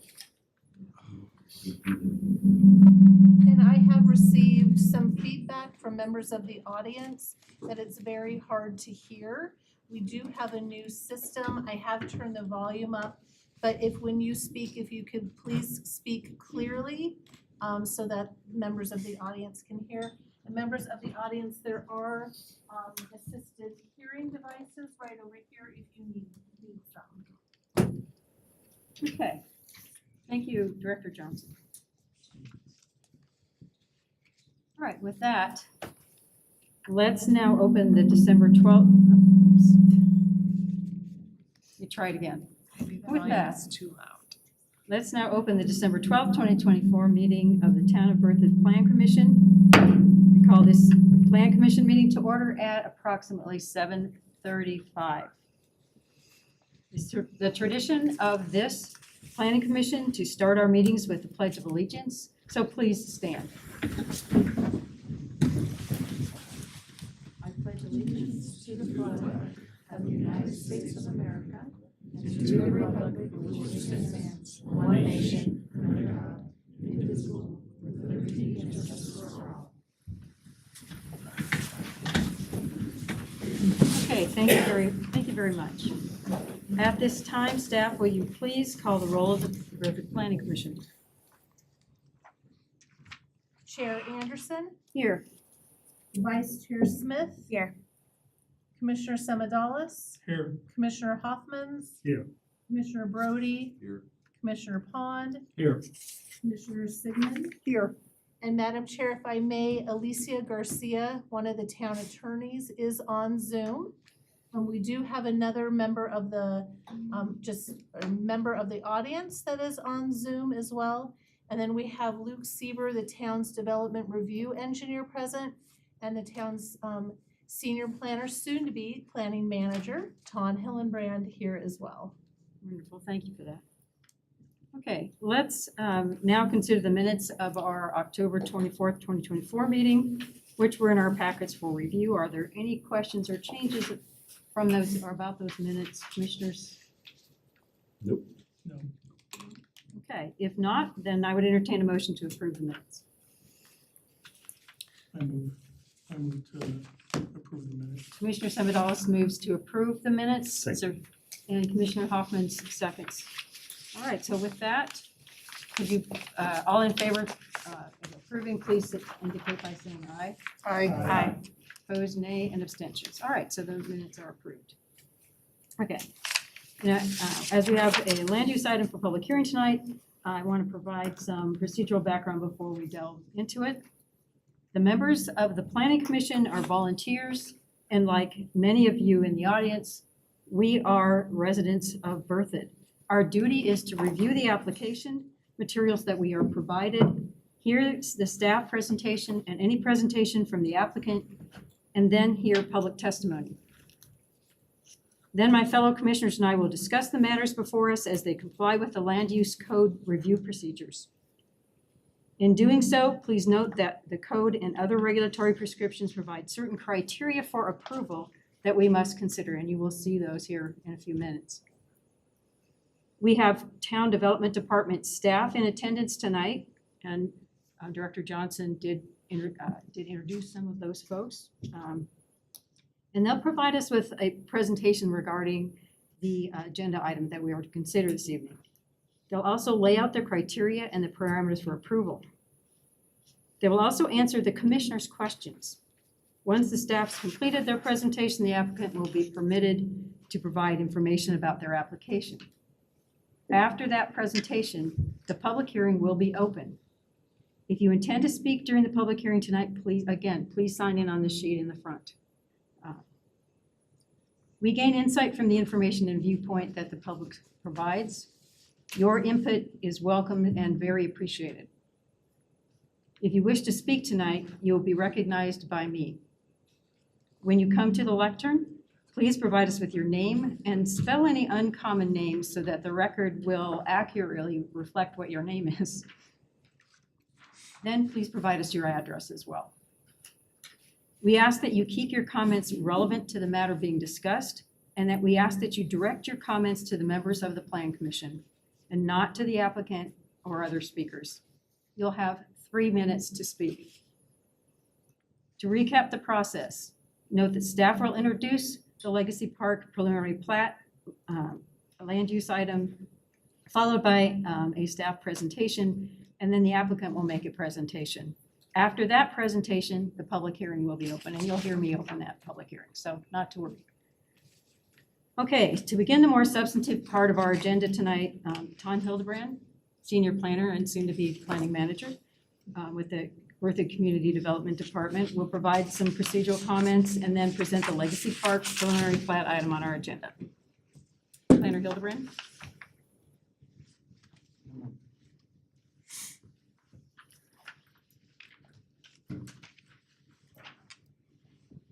Thank you. Okay, good evening, Planning Commission, Tom Hildebrand again, Senior Planner. So before I jump into tonight's agenda, I have a couple slides that will go over similarly with what you just went over for the public hearing process, but this will go over the actual land use or procedural process for preliminary plats. And then following this slide, I'll get more into the details of how the public hearing process will unfold. So this first slide lays out the application process essentially, and this is very similar, or pretty much every land use application that we receive goes through this process. So the very first step in any application is before a property owner or applicant can make an application, we host what's called a pre-application meeting. And a pre-application meeting is required by all applicants wishing to submit an application. And it's an opportunity for the applicant or the property owner essentially to meet with staff. And that includes not only the planning department, but also town engineering, our water utilities, public works, the SLU, even our fire district. So they will have an opportunity then to have a meeting at that pre-app to discuss some of the cursory details of their project. And so it gives them an opportunity to really address maybe some of the questions they have that are outstanding and some of the issues that may be potentially not meeting code. And so that we can look at it and say, okay, we know for a fact that right here, this isn't meeting our regulations, so address it and look at this section of code. So it's really a hands-on opportunity to really get with the applicant and for them to decide if it's a feasible project to move forward. So following the pre-application meeting, they would then move into step number 2, which is an actual application submittal. So generally, we see applicants will submit an application somewhere between 2 to 6 months after having a pre-application meeting. And pre-apps are only good for 6 months. So if it goes longer than 6 months, we do require them to come back in for a new pre-app. So at application submittal, we deem the application complete, and upon deeming it complete, we then schedule it for what's called referral agency review. And we have a list of referral agencies. Again, it's very much similar. The people who were at the pre-app are included in the referral, and then in addition, we have a much longer list of referral agencies. And that is anything from internal to external. So we have the school district is one of our referral agencies, fire district, oftentimes the county that's associated, so whether it's Larimer or Weld County, and then there's others. So oftentimes CPW, or Colorado State and Wildlife, is included in many of those referrals, so it's an extensive list. So it goes through that development review, and then the development review, essentially, there are subsequent reviews. So the first review likely will get review comments, and the applicant will have a period of time in which they can address those comments. They resubmit, and that resubmittal goes out for the exact same process. Same referral agencies, and those who had comments then have an opportunity to see if their comments were addressed. And the application will go through that process however many times it needs to go through that process. So we want to make sure all referral agency comments have been addressed to the satisfaction of the referral agencies. Once that occurs, then it moves on into step number 3, which is public hearing. And again, we will not schedule a public hearing until all referral agency comments have been adequately addressed. So oftentimes you can see applications that take anywhere from 6 months to well over a year to finally get to hearing. On average, our site plan review applications take roughly about 6 months to get through the process. They don't require a public hearing, whereas the preliminary plat, what we are hearing tonight, on average takes about a year to a year and a half to get through the process in totality. So once they get to public hearing, we do public noticing, and within about a month's time of noticing, it goes to planning commission. And then there may be a month gap between planning commission and town board trustees, which is often the case. And it depends on the application, of course. So for a preliminary plat, like I said, what we're hearing here tonight, it comes to the planning commission, and then in a month it will go to town board trustees. So then following a public hearing, it then goes into post-approval actions. And so that again is really dependent upon the type of application. So with preliminary plat, it would be recording of the document, and then they would again start over. So for final plat, they would go through a pre-app, development review, start all this process essentially over again. And then following post-approval, so oftentimes that's recording of the documents and then post conditions of approval. So if there were conditions on the approval, they would be addressed at that time.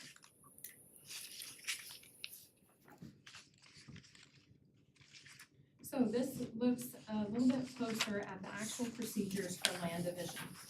So you'll see that step one is in green because it has been completed for this specific project. So Legacy Park has already completed a change of zone and a neighborhood master plan. Not all applications or land divisions are required to go through a rezone, but in instances where they do, they have to be concurrent with a neighborhood master plan.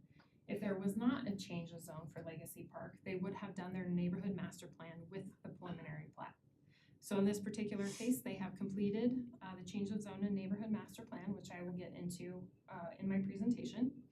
And now we are into step number 2. So this is preliminary plat. So like I said, it can take anywhere from 12 to 18 months to complete the preliminary plat process. Following preliminary plat, and I guess I should say back up, with preliminary plat, part of the application submittal there are required reports and plans that have to be submitted as part of the application. So that would be anything from the traffic impact study, which is attached to your packet. There's also utility plans, there are drainage plans, they have their DCP or development construction plans, and then a landscape plan, and then the preliminary plat, and then there's other internal documents such as title work and what have you that we collect. So when they move into the third step, which is final plat, so assuming Legacy Park gets approved, it will then move into final plat. Preliminary plat is essentially 80% completeness of the project on those documents, whereas at final plat, you're looking at 100% completeness. So all the issues, any outstanding comments need to be addressed by final plat. Final plat, again, all those same documents are submitted. So the traffic impact study, drainage, all of them addressing all comments, and hopefully everything is sorted out by a final plat. That's the intent. And as part of the final plat process, there is a development agreement that the developer enters into with the town of Berthoud. And again, step 3 takes anywhere from 8 to 12 months to complete. So generally, land use applications can take 1.5 years to 2 years to complete. So step number 4 then is pre-construction, inspections, development agreement and adherence, and then inspections. And so this is a 6 to 8 month process generally. And what this is pre-construction is before they start any of their infrastructure work. So their development construction plans that were submitted as part of preliminary and final plat then get into movement, and that's when the groundbreaking and you see your curb, gutters, streets, all the good stuff. And then following step number 4, they move into step 5. And so this would be building permits if it's for a land division. So preliminary, final, then building permits once they put in all the required infrastructure. If this is a commercial land division, they would then move into use by special review or site plan for the specific uses that they're proposing. So it could be anywhere from a month for building permits to much longer if it's used by special review or site plan. So I realize that is a lot, but that is the broad overview of what a land division looks like. And so again, we are at step number 2. Should the planning commission recommend approval to the town board of trustees and they approve the Legacy Park preliminary plat, it will then move into final plat application. At final plat, they would come back before the planning commission for approval, but would not go back before the town board of trustees. So it's a planning commission that provides approval on final plat. And again, through all of this, the preliminary plat must be consistent with the neighborhood master plan, and the final plat must be consistent with both the preliminary plat as well as the neighborhood master plan. Do you have any questions on that before I move forward? Questions, commissioners? No, Ross, okay. crystal clear.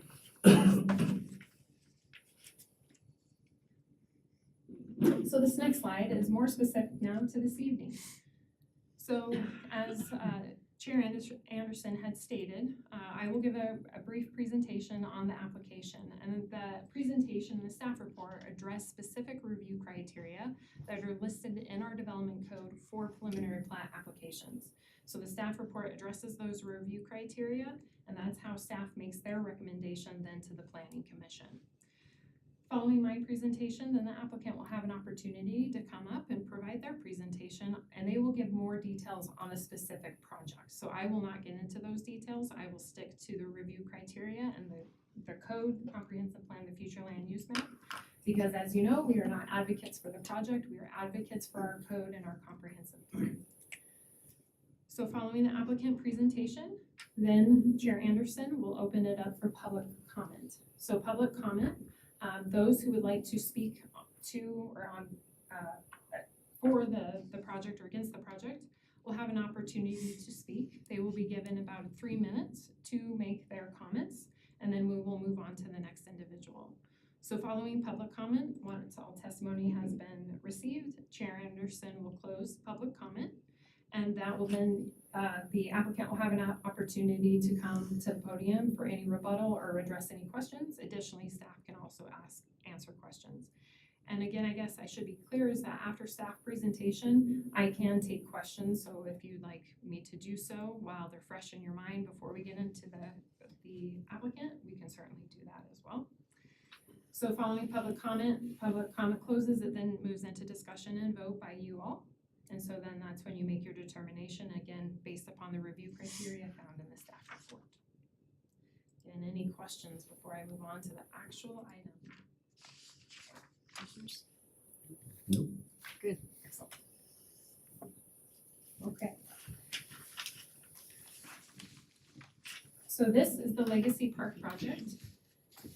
The currently undeveloped property is an approximate 306 acres and is located south of Mountain Avenue, east of Meadowlark Drive, and west of South Berthoud Parkway. The subject property is currently zoned UR, or Urban Residential, and SR, Suburban Residential. The future land use map identifies this area as suburban business along Mountain Avenue, transitioning into urban residential primarily along the west portions of the site, along Meadowlark Drive, and suburban residential along the south and east portions of the site. The open space place type has been identified along Dry Creek, and the northern portion of the property is located within the Mountain Avenue corridor. So the applicant is requesting preliminary plat approval for the creation of 439 single-family residential lots, 17 future development tracts, and multiple outlots to accommodate future public parks and open space development, including a centrally located linear park. So you may be asking yourself, well, what is the difference between a lot, a tract, and an outlot? So before I move into further the specifics of the project, I'd like to provide everyone who is less familiar with this terminology a little bit of clarification, which I think may help in understanding the project and where we are at. So these terms are defined by state statute and are consistent or normal, as you will, throughout Colorado. So rightfully, if you looked at any plat, these terms would consistently mean the same thing here in Berthoud as they would say in Larimer County or somewhere like, say, Grand Junction. So these are consistent across the board. So simply defined, a lot is an area of land created through the subdivision process, what we're currently seeing, and can be legally sold and developed upon creation, and that would be a final plat. So an outlot is an area of land created through the subdivision process that is not a building lot. So an outlot is reserved for open space and other public purposes such as drainage easements, for instance. And then a tract is an area of land created through a subdivision process that can be legally sold but cannot be developed at this time. So until further, it has to be further subdivided. So meaning in this case, the land must come back before the town in a preliminary plat or final plat, so a subsequent final and preliminary plat, or a similar process to further subdivide it into lots. So why is this important? Often subdivisions of this scale are not typically created or platted through one single preliminary or final plat, but rather are created through multiple plats. So in this case, the applicant is pursuing this first of likely many preliminary plats, which can be defined as phase one, or in the lingo of land use, a filing. So this would be filing one of the Legacy Park subdivision. Because tracts are not developable, the 17 proposed tracts will be required to be further subdivided through subsequent preliminary and final plats. So eventually being broken down into lots and potentially additional outlots if necessary. So over time, this will lead to the full build out of the project. At this time, the only lots being created with this request would be the 439 single family residential lots. And it should be noted that each subsequent preliminary and final plat will require a new application, the required reports and plans, and a public hearing process. So again, a traffic impact study for each of those, drainage and utility plans, development construction plans, all the same process. So now back to the project. Legacy Park, formerly known as Ludlow Farms, received neighborhood master plan and rezone approval in April of 2023. The approved neighborhood master plan includes a mix of uses, including single-family residential, detached, townhomes, condos, and commercial development with an estimated project total of 1,500 to 1,800 units over the course of many years.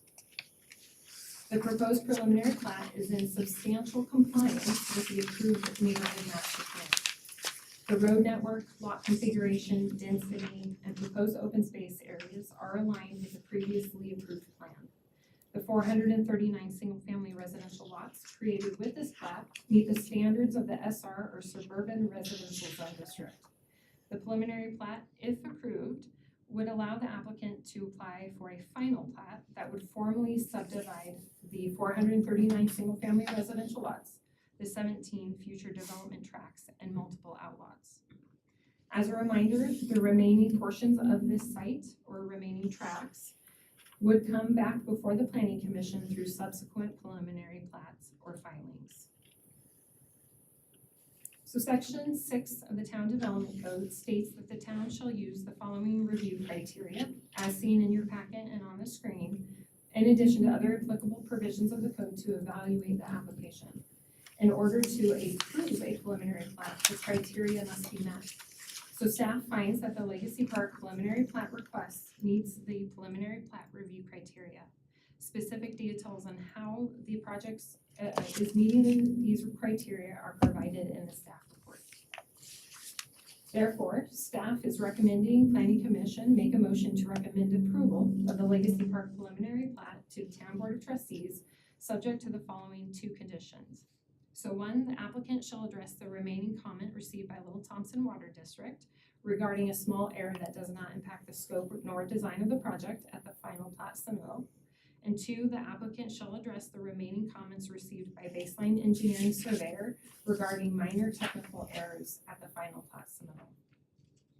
For reference, both the Little Thompson Water District and Baseline Engineering Surveyor comments were included as attachments to your staff report, and the remaining comments are minor in nature, and both the agencies were comfortable with having them addressed at final plats. So with that, I am available for any questions you may have. Commissioners, questions? No, it's clear. Thank you. Thank you, John. So Tom, just to make sure we're all clear, what we're looking at today is the recommend or potential phase 1, 439 single-family detached homes. Correct. Plus outlots, plus With tracks. 17 tracks. Plus the Yes, tracks. correct. Which each of the tracks will have to come back in for another phase. Correct. And they could come back in if it's the applicant's choosing how they want to pursue that, but generally they'll likely do it in logical chunks to their development. So it could potentially be one tract or two tracts together or multiples together. So it's really how they feel appropriate and how they see this project developing over time and how they're planning to do their amenities and what have you. So yes. Thank you. Great, Thank you. thank you. It's helpful. Okay. With that, ask the applicant if they have a presentation they'd like to make. Please state your name and your address. Madam Chair, Commissioners, my name is Don Henson, 700 Ken Pratt Boulevard, Longmont. I want to thank y'all for taking your time to consider our application tonight. Kristen is here and she will go through more of the technical part, but it's been a while since the neighborhood master plan was approved, so I think it would be appropriate to give everyone an idea of our vision for this property, because we think it's pretty special. I think use the arrows on the right, lower right. Okay, thank you. Yeah. Now, you heard a bit of the history from Tom. Going back even further, the property was originally annexed into Berthoud in 2010. It was zoned to PUD in 2011.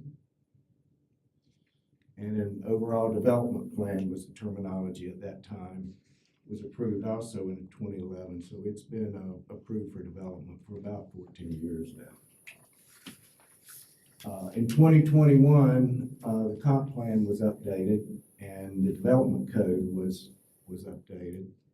And that precipitated revising the zoning and the land plan to come into compliance with the 2021 comp plan. So we spent 2 years going through that process with submittals to staff and reviews and also just planning the property. And I'll get into that a little bit more in just a second. But that brings us to where we are now, is consideration of the preliminary plat. Now, the elements influencing our plan, we didn't come in and we're not plain vanilla developers. We like creating something special. In fact, Mr. Ludlow and his family have owned the property for nearly 100 years. They could have sold it many times, but they also want this to be special. This is right at the gateway to the town, and they were very particular about how this property is developed. In fact, Mr. Ludlow and his nephew Ryan are here in the audience tonight, and I was remiss I didn't introduce the rest of our partners. LP Communities is it's 3 families who've enjoyed working together for a while. It's my family, Don Henson and my son here at JM. Have the Spencer family, Ken and Jake, right on the back row, and then the Mulshine family, Kevin Mulshine, on the end. So we're kind of a family company. So just wanted to let you know who is behind this project.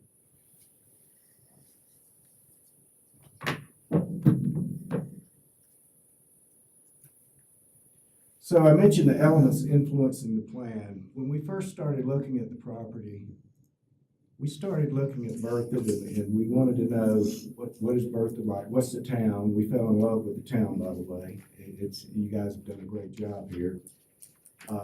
What makes Berthoud special? What are their priorities? And one thing we saw immediately was Wagner Farm Park. And we're diagonal across Mountain Avenue from Wagner Farm Park. So there's a great opportunity to create some synergy there. And also we have the entry corridor on Mountain Avenue.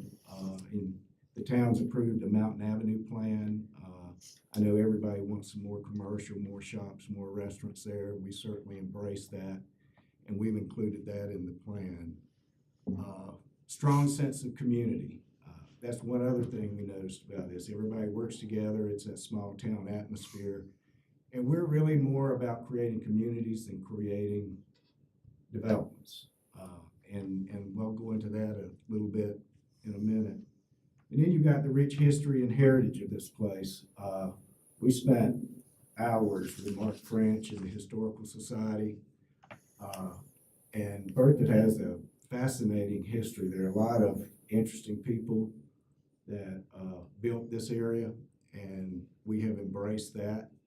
And lastly, a mix of housing types. Well, that falls into what we do. To create a community, you don't need to be monolithic. You need to housing types for kind of a large cross-section. And again, I'll get into more detail of that in a second also.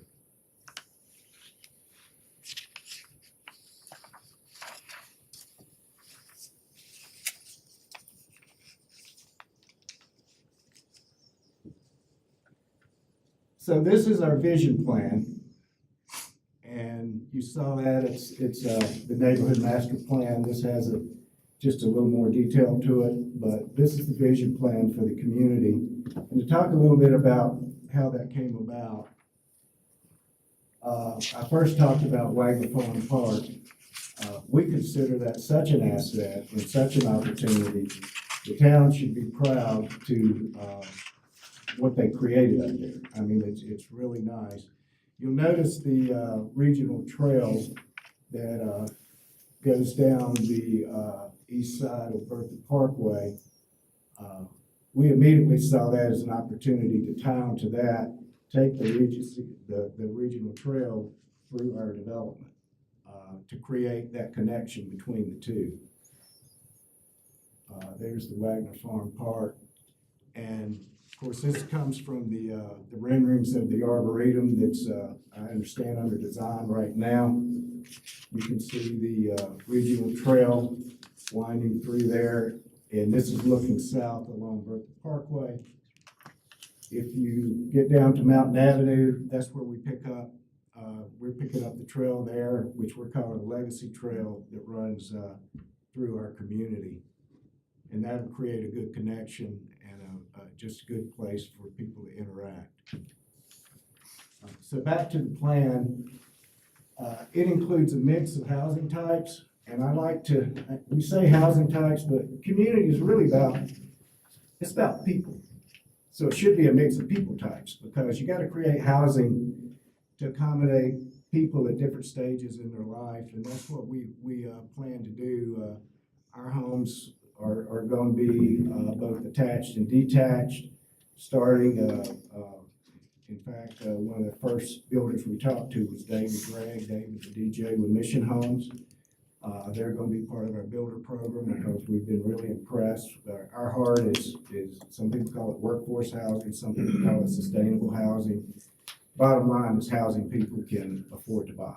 And so David has done a good job. We saw his product and we've been really impressed with that. So the housing will start from there. We have single family detached alley loaded. We have single family detached front loaded. We plan on townhomes, some of the courtyard product,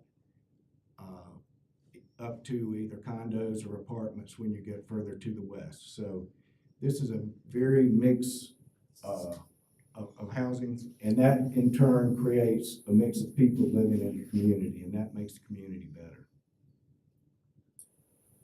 We talked about Legacy Park a little bit. That's the namesake of our community. We wanted this to be something special, and when you have a community, you need a place for people to gather. We purposely made it linear so that everyone is within a couple blocks walking distance of the park, and you'll see a better picture of the park in a minute. But that park is half a football field wide and 7 football fields long, so that drawing does not do it justice, and it's anchored on the top by what we call Skip Rock Pond, and on the south end by our amenity center. So it's going to create some nice views there, but more importantly than that, it's going to create a place for people to gather. There are going to be open areas for free play, and we'll go into some renderings on that in just a second. We talked about the Legacy Trail that will connect the town to the park and the community to the town. And of course, the Mountain Avenue retail, we are working to promote that. We've had several discussions with your economic development people, and we think that's going to be a real asset to the community where people can walk to restaurants or to stores or that sort of thing. So we're really bullish on that area. And when we talked about the history, I mentioned the fascinating history, and we were so impressed with it. It's kind of the theme of the whole community. That's one of the reasons for the name of Legacy. Along our Legacy Trail, we are creating probably a dozen what we call heritage stop stations, where it's kind of like a linear outdoor museum where each station will be a stop and it'll tell the story of the history of Berthoud in the surrounding area. In addition to that, the easy way is to just use generic street names. We worked again with Mark and did a lot of research. All of our street names, I think with one exception, are named after historical Berthoud figures, or I think we have one called Hose Cart Lane, which is a hose cart, the first hose cart that was in the fire museum right now. There's a story behind that the first mayor of Berthoud, that was the first capital purchase when Berthoud was incorporated. So it took a lot of work because we had to make sure that complies with the 911, and we did several iterations of that. And then Berthoud really was birthed by the railroad. In fact, the town was moved from its location on the Little Thompson up to where it is now because of the railroad. So again, embracing the heritage and history of the town, we've got a railroad themed amenity. But you know, that was kind of the overview. So let's just take a quick stroll through the community. This is a family. They've been up to Wagner Farm Park. They had a good time up there. They go down to Legacy Trail off of the regional trail. First stop, some ice cream at one of the restaurants there. They then move over where you see that star for the view. Pause there and look down Legacy Park, and this is what they'll see. Like I said, half a football field wide, 7 football fields long. We're creating a dry creek bed through there. It's going to be really neat, and there'll also be several amenities there. And this is another view of Skip Rock Pond, and you can see the kids, they can't help but skip rocks and Skip Rock Pond. So I think it's going to be a really neat asset to the town. And then moving further, this is a close-up view of there's a band shell there, open space, gathering areas for the residents. And moving on through the community, this is an example of one of the heritage stop stations. Each stop station will have a QR station where you scan a QR code, it'll be tied in with the Historical Society, and it'll tell the story that that particular stop station wants to tell. This particular one is talking about the history of cattle ranching. That chuck wagon up there, it's hard to see from here, but there's a triangle and a T and a triangle. When I first saw that, that looked like Delta Tau Delta fraternity. It turns out that is the Ludlow family brand. So again, we're embracing the history of the town and the area. And I talked about the housing product. The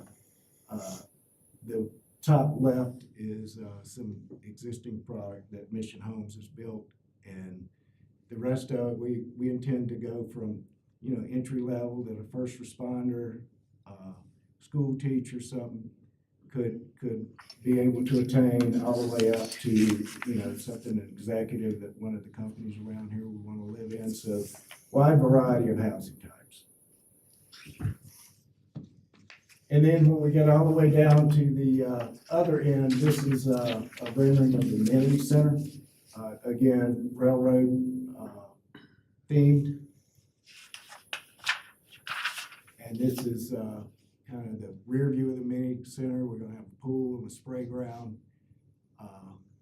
And incidentally, when we go back to this plan here, and I'll even zoom in on it a little more here, that place where the amenity center is probably the nicest viewpoint in the community. It's up on a knoll. There's about a 30 to 40 foot drop down to Highway 287. You tend to want to put your most expensive lots in that location. We felt we wanted everyone in the community to be able to have that view, so we located the amenity center there.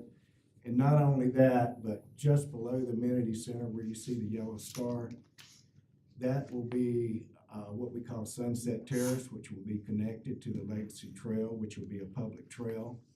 And that's a view of Sunset Terrace right there, looking out at the Rockies. In fact, that was an actual photo taken from that location. It was the base for that slide right there. And that'll be open to anyone, any resident or anyone who goes down Legacy Trail. It's a public trail. That'll be a nice place for anyone in Berthoud to come and enjoy the views. Now, I mentioned the history, and I think Tom did a good job of telling you where we are. We spent 2 years on the neighborhood master plan. Why did it take that long? Because we didn't do it easily. When you're doing mixed use, when you're creating a linear park, when you're doing some of the special things we're doing, it takes extra review from staff to make sure they're comfortable with it. So we spent the better part of 2 years getting a neighborhood master plan ready to go. It was approved. That set the roads, that set the land use, that set where the different homes and all were going to be built. That is the blueprint we're following.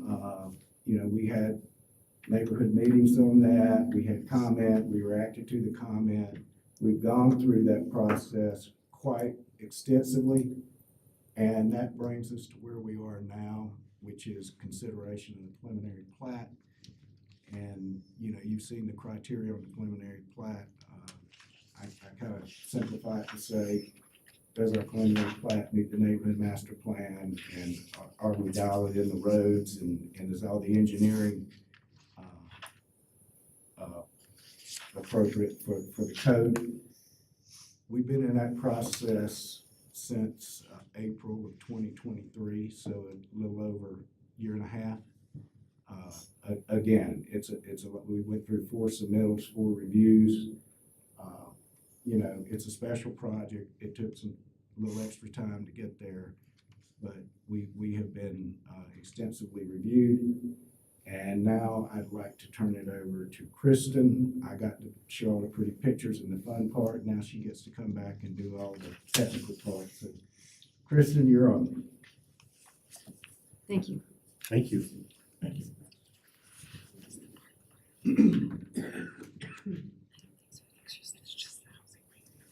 Hi. Hi there. I'm Kristen Turner with TV Group, 444 Mountain Avenue, and we'll take just a few more minutes, but I'm going to go through the technical components. All right, so what you have on the screen before you is the approved neighborhood master plan on your left and the preliminary plat on your right. And I like to always have these two side by sides just so you can compare back and forth and see the similarities. The neighborhood master plan, as you can tell, we were proposing a mix of residential product types, commercial at Mountain Avenue, as well as along 287.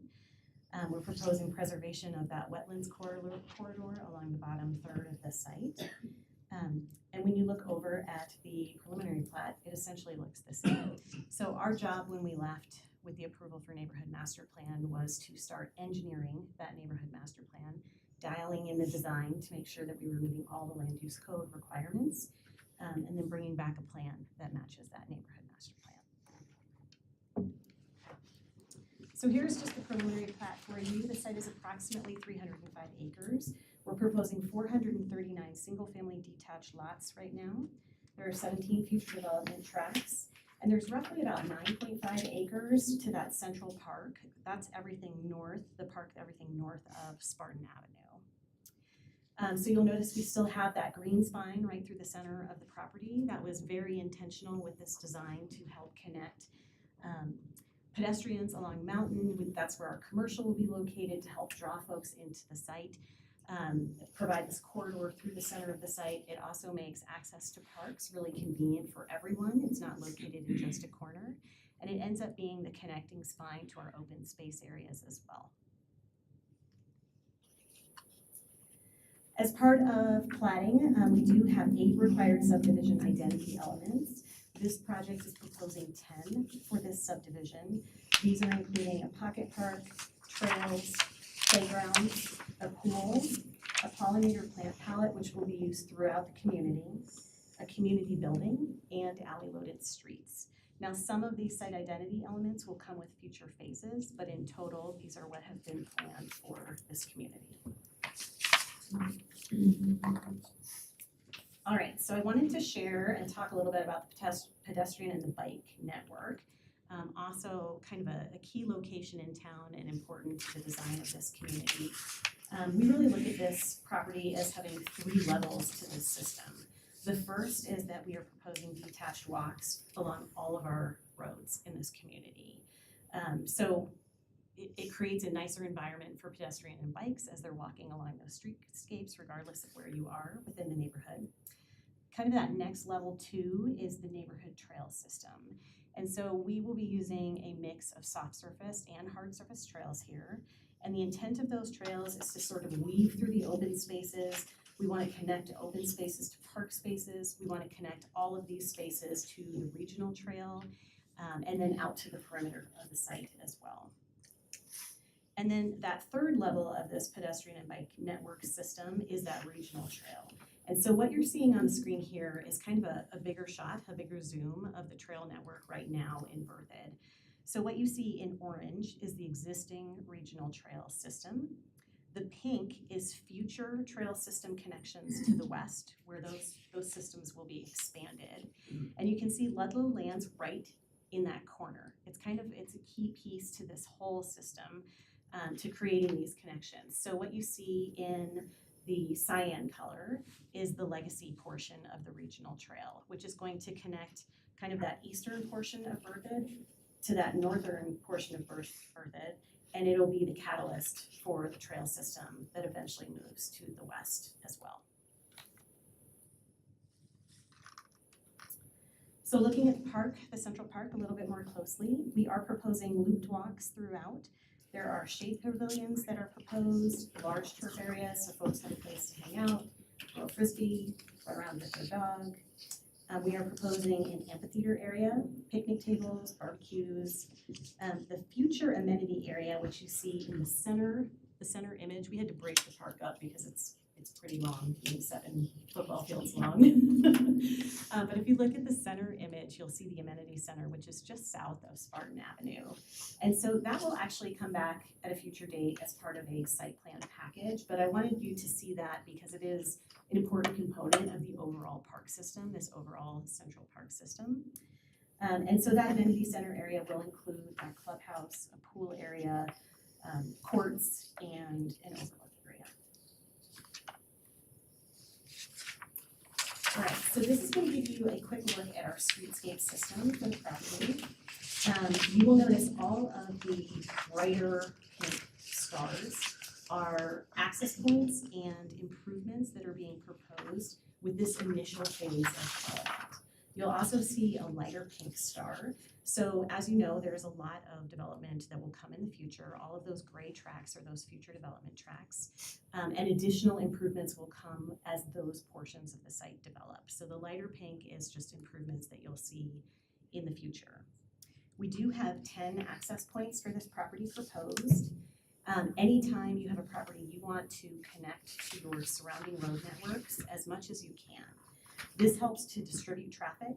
It helps to provide options to your residents and reduces the burden on any one intersection. I am going to invite Ruth, our traffic engineer, to come on up here. She's going to tell you a little bit more of the specifics on the traffic study, and then we'll just give you a few more details about the project. Yes. Thank you. Yes, before you step back, actually, I know you specifically mentioned the activity center as part of a future planning phase. Can you be more specific about how much of the linear park is included in this preliminary plat? So everything north of Spartan Everything north of is Spartan. included Okay. as part of this preliminary plat. Okay. The amenity center south is not yet, but that'll come on as a separate site plan package. And you said that was approximately 9 acres, or is it? Everything north of Spartan is about 9.5 acres. 9.5, okay, Yes. thank you for that. And same subject, what is delay between now and this wonderful view on the mountains, so, What is the timeline? yeah, the timeline, yeah. We have not figured out the next step yet. So we're on preliminary plat. Yeah. We would have to take the preliminary plat through the final plat Mhm. process. And then we could potentially be moving other future development tracks forward concurrently, or we may wait until those final plats are completed to know that all of our infrastructure is approved, and then everything will work before we start design on those pieces. But so the preliminary plat establishes what you see in color, and then we would move that to final plat, should it be approved. Okay, thank you. Yes.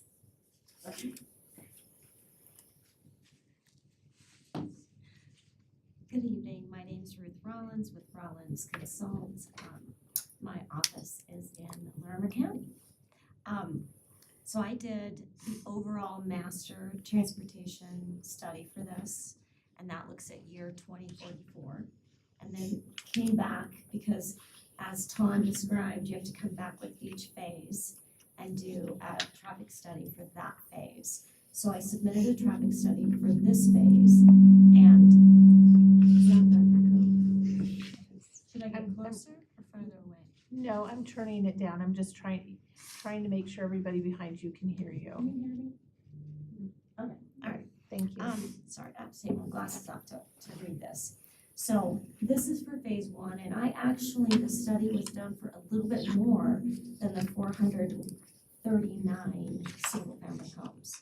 So the traffic study covers 489 homes and 145 townhomes. Okay, so it covers a little bit more than what is before you tonight. So we've got a lot of leeway there.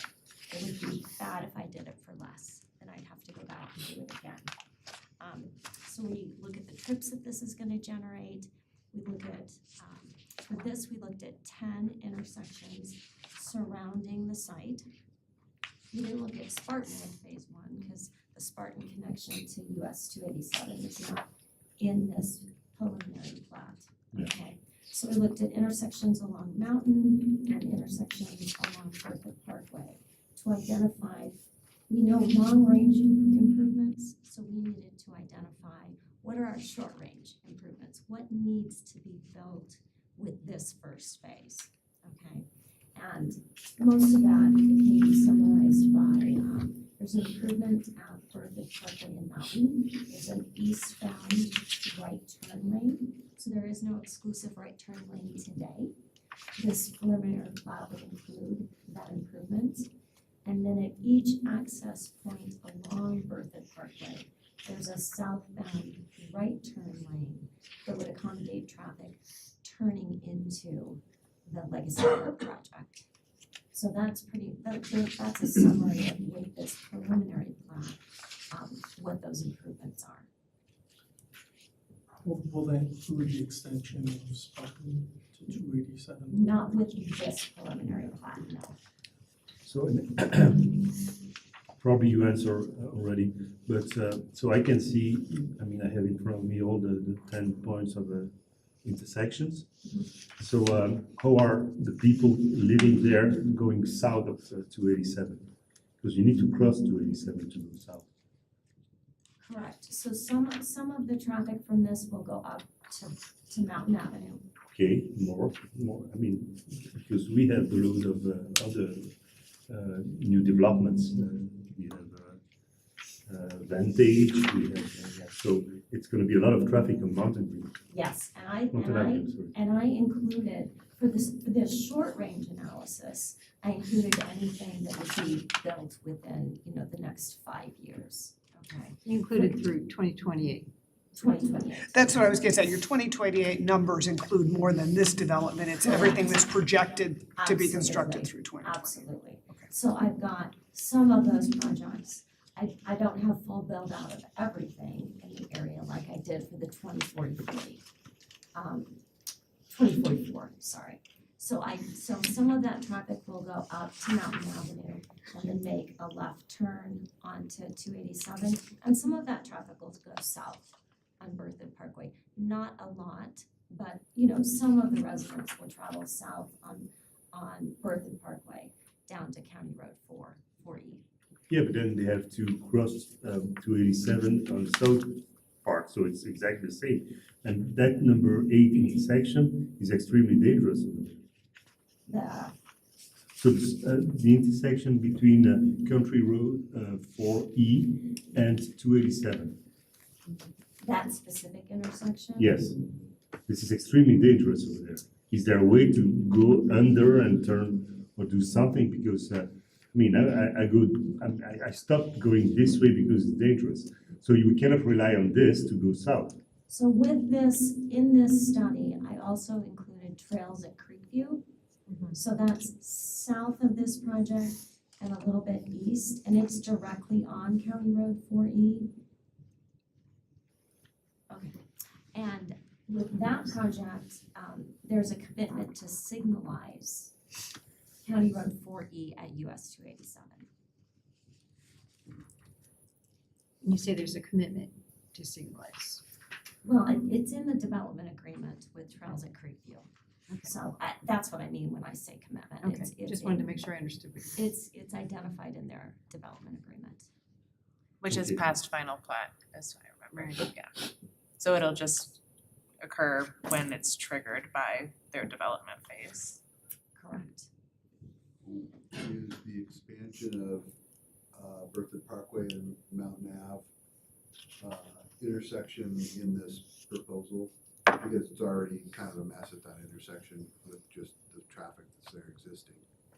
So the improvement with this preliminary plat is to add that eastbound right turn lane, which really actually improves that intersection quite a bit. But there's still that dual phase, how northbound goes and then southbound goes, you have a dual phase there, what we call it a split phase. So that continues to be there. Ultimately, there will be some other improvements at that intersection, but those weren't necessary with this preliminary plat.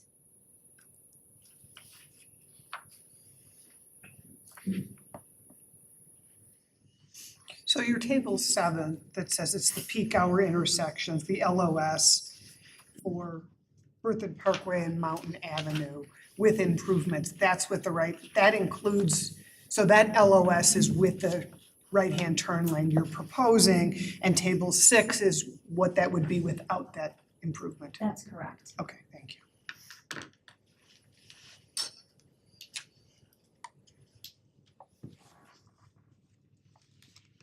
Anything else?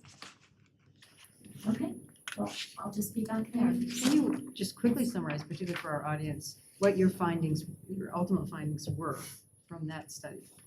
From this particular study? Yes. Okay, so,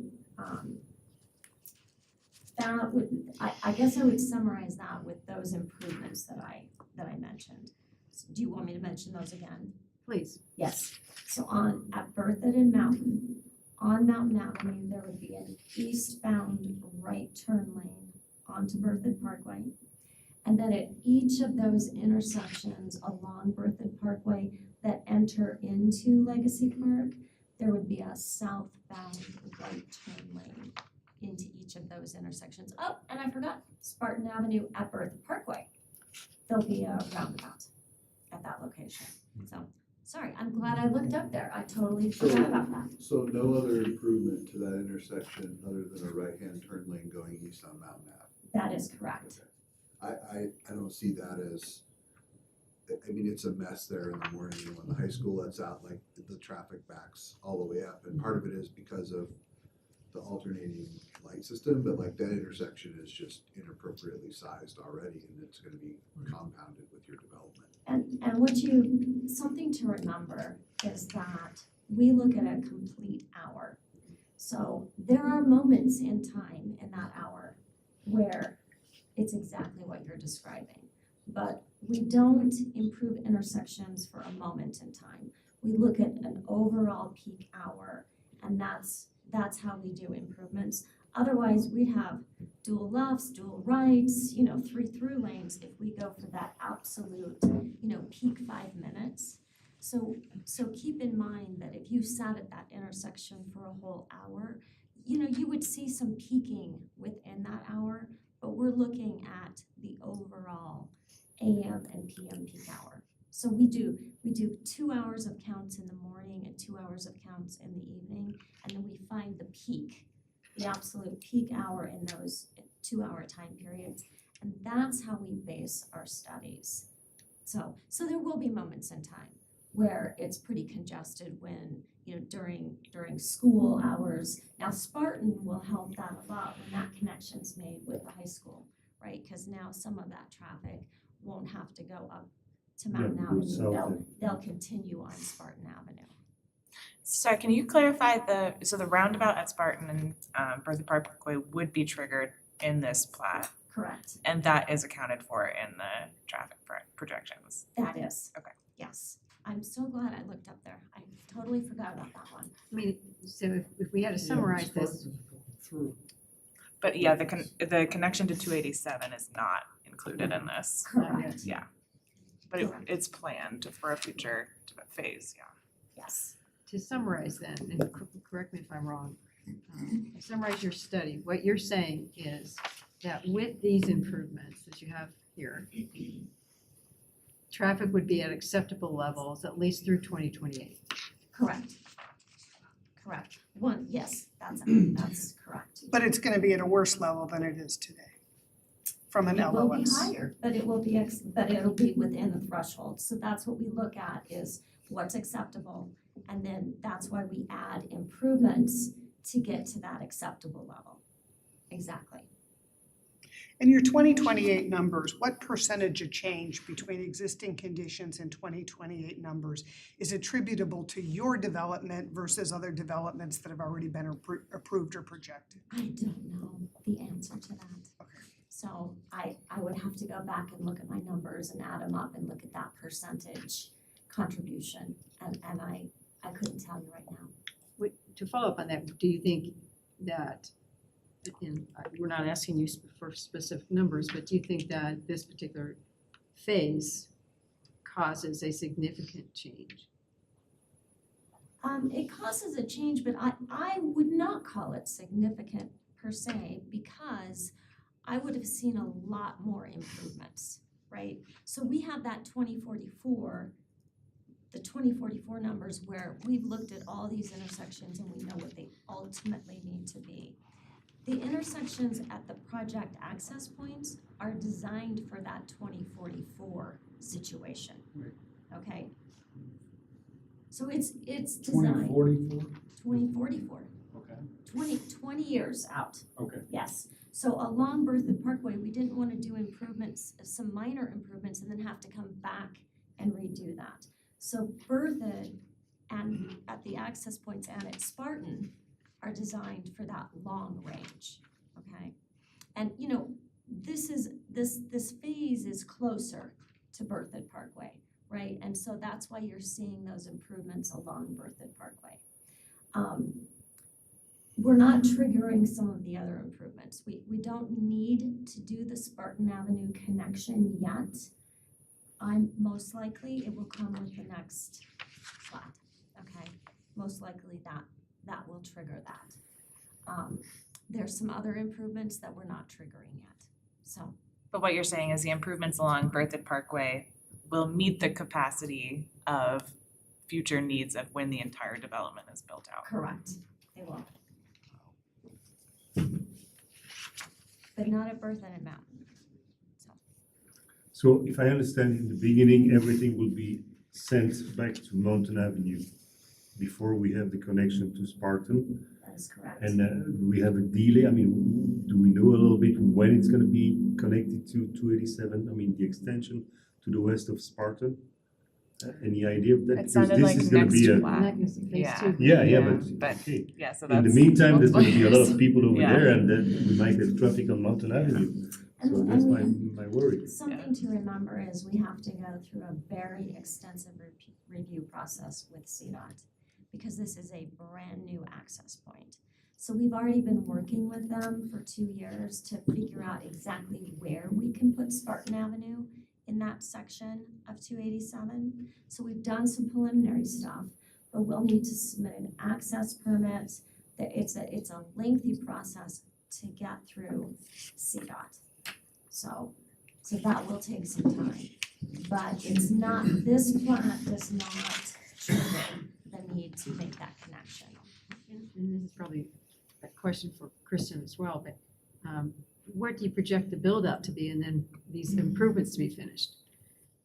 Now that would be possibly a question, yes, for Dawn or for Kristen, not for the traffic engineer. The reason I ask obviously is because of traffic. If the Yes, build out is, absolutely, I if most of understand. these improvements are happening before the entire build out of this phase, then that's one thing. Right. Yeah. So with the full build out, if that occurs before 2044, then all of the improvements will be in.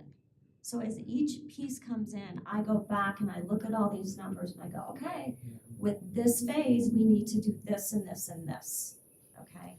And so we look at that, just like Tom described, with each phase, we look at what's triggered for those additional. So this could be before 2044, but as a standard practice, we go 20 years out with growth in traffic, with all the other projects that are happening in the area, and get all that traffic together to come up with that 2044 number. And that's why we do that. So we're trying to look at long range.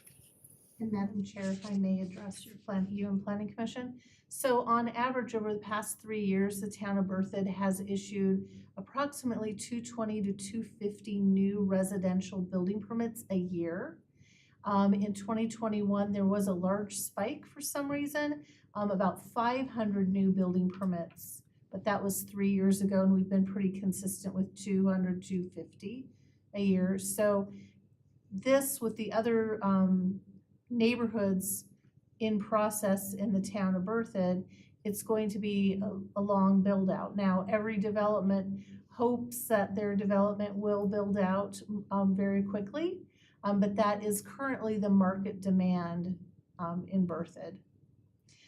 Also, we have a question from an individual online, just for clarification, 287 in Spartan, is that going to be a full access?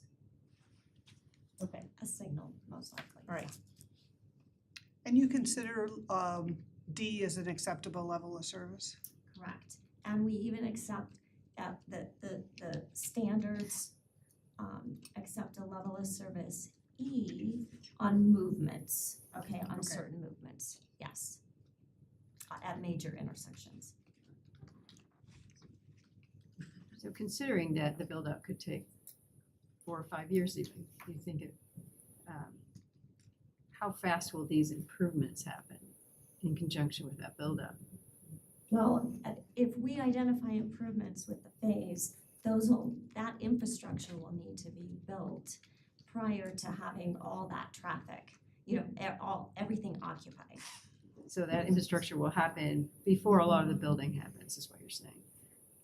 It'll be in conjunction with it, but it'll be a balance of at what point in time I say, okay, it needs to be open now. Like once this many houses or units are occupied, we need the signal at Spartan, right? So I do an analysis and I walk that along and see when is exactly that trigger? When does that exactly happen? Yeah, and I think all these details are for the next step of the process, correct? Or am I wrong? We need to decide this today? Because yeah, okay. So I don't think I understand the question. Okay, so do we have to decide today about the traffic, or is it just approving the plan?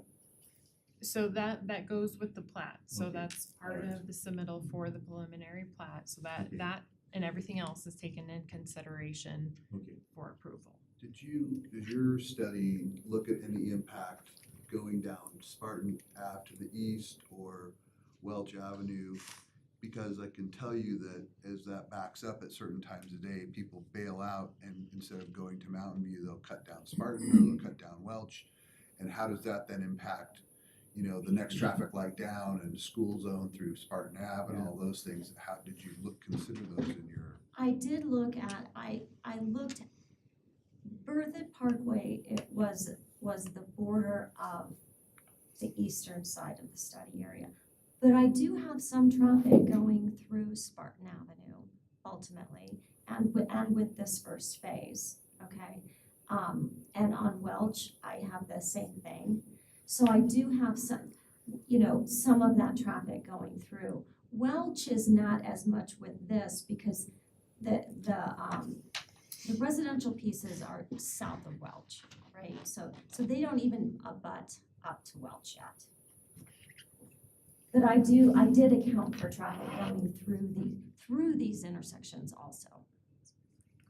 I apologize if you've answered this, I guess I'm not clear. On the improvements that are part of this phase that we're looking at tonight, will those go in as part of the initial road system and improvements prior to all of those houses going in? It's just these other ones we'll look at. Yes. Okay, so those right-hand turn lanes, for instance, off of Berthoud Parkway will all be in as part of the infrastructure before all the homes actually start getting built there. Yes. And the roundabout at Spartan, okay, yeah. So that will all be. Don? Yes. That will all be- He said yes, Steve Okay. said yes. So that will all be finished before we start building homes on these lots. Yeah. I would like to address that. Of those 439 homes, there will be construction phases where, you may get, we'll proceed with construction on everything, but we may get one block of 100 homes completed and final acceptance, and whatever their access is, we'll get their right-hand turn lane. Then the next one going, but when the 439 homes are done, all of those improvements will be done as part of that final platter. We don't get construction acceptance. We can't sell homes. But even those 439, there won't be 439 on the ground at one time.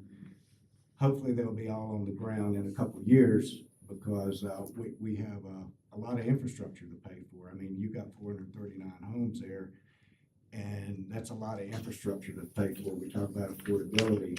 As far as the next step, I think one thing we haven't been looking at is the entrance up there at Gateway. That will be one of the next steps after we develop the 439 and the tracks just north of that. Once we get that done, there's a certain point where it will trip and we will be required to make that connection at Gateway. So that gives you another out on Mountain Avenue. And so if you look at this is 439 single-family homes. We need a diversity of product. The reason we're bringing these first is because that was quicker than going through the process of some of the more dense townhomes or courtyard homes or something like that. But we'll be bringing that product online, and when we trip that threshold, we will be making that connection at Mountain Avenue.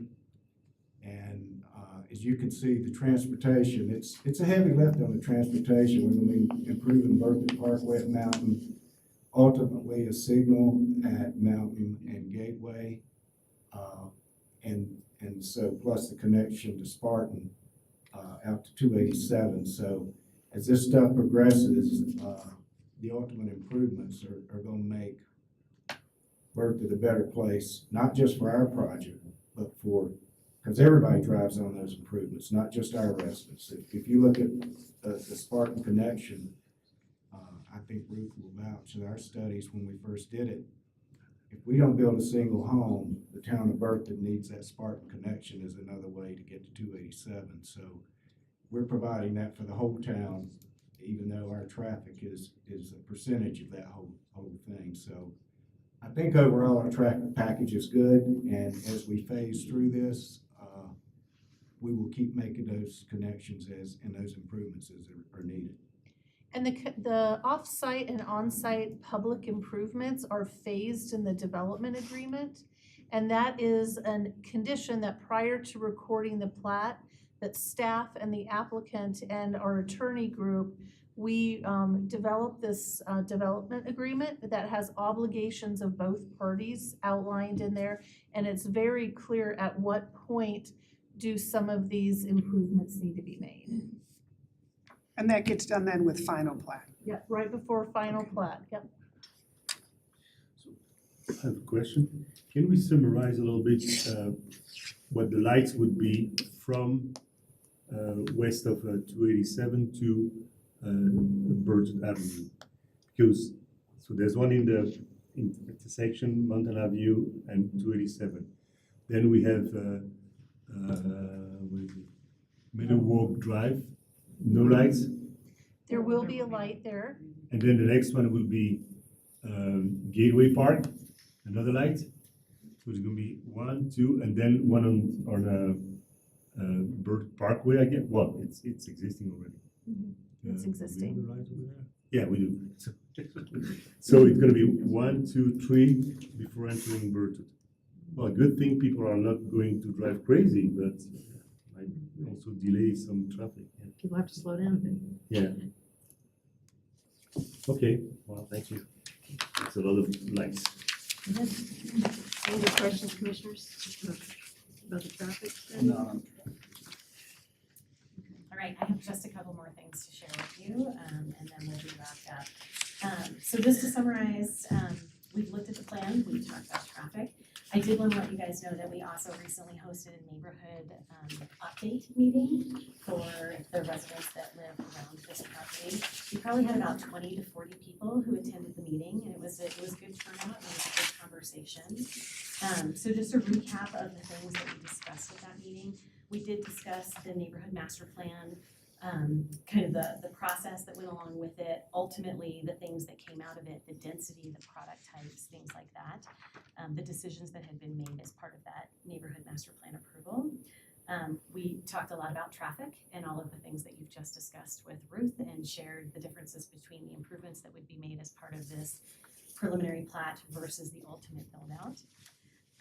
We did talk about the types of housing that are being proposed here and why.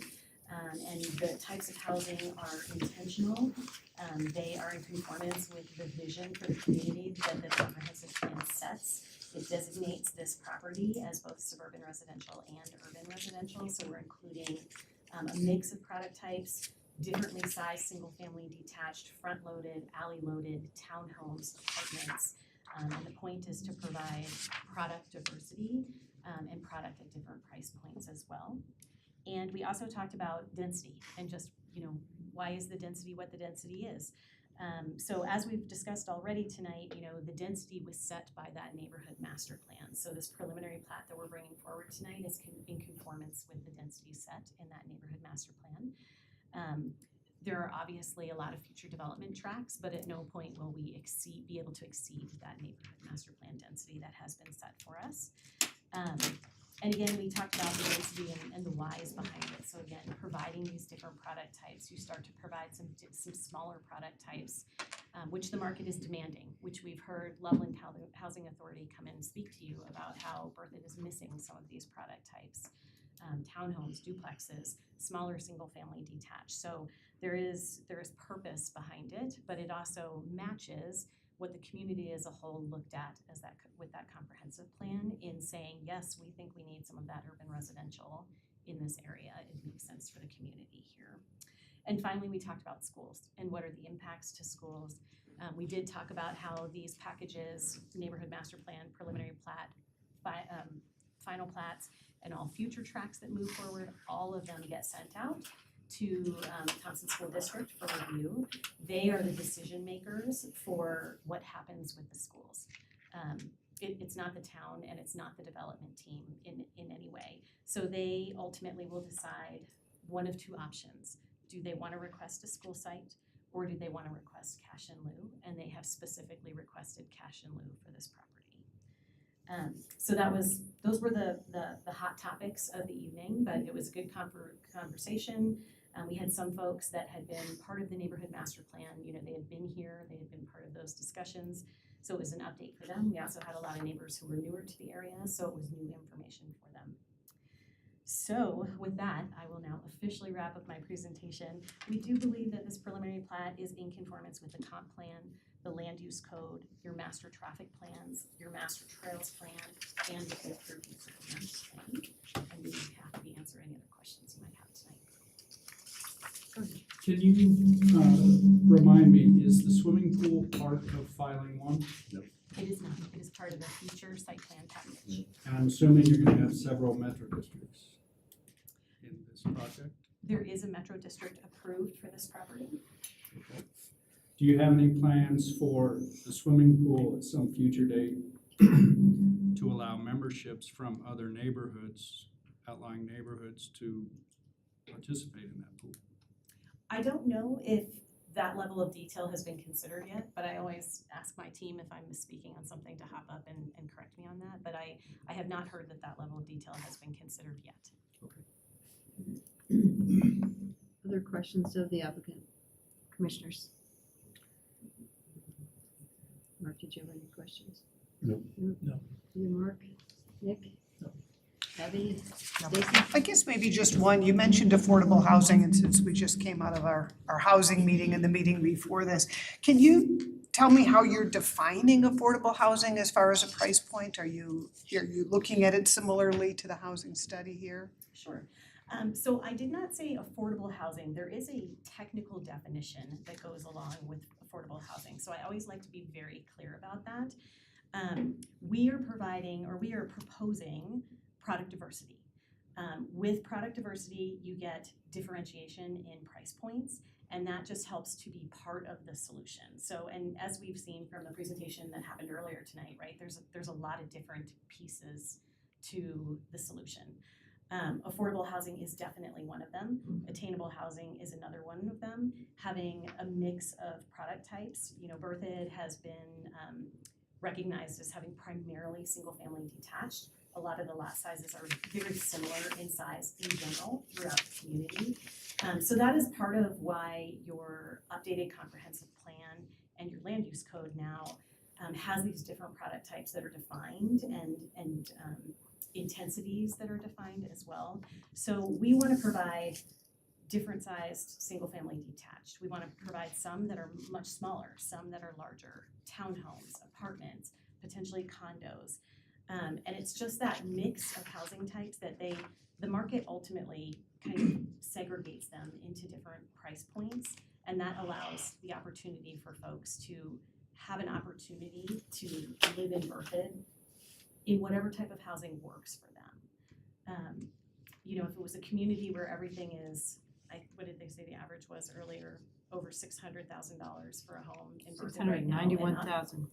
Yeah, so you know, if that's your average, but you can work into the community more duplexes, townhomes, and condos, and we can see some of those numbers come down, it just provides more opportunities. And sometimes that's just what somebody needs. You know, it might be somebody newly graduated with their first job that just can't quite afford that type of house yet, but they can afford something a little bit smaller. Or it may be that person who's ready to move out of their large family home into something smaller but wants to stay in the community.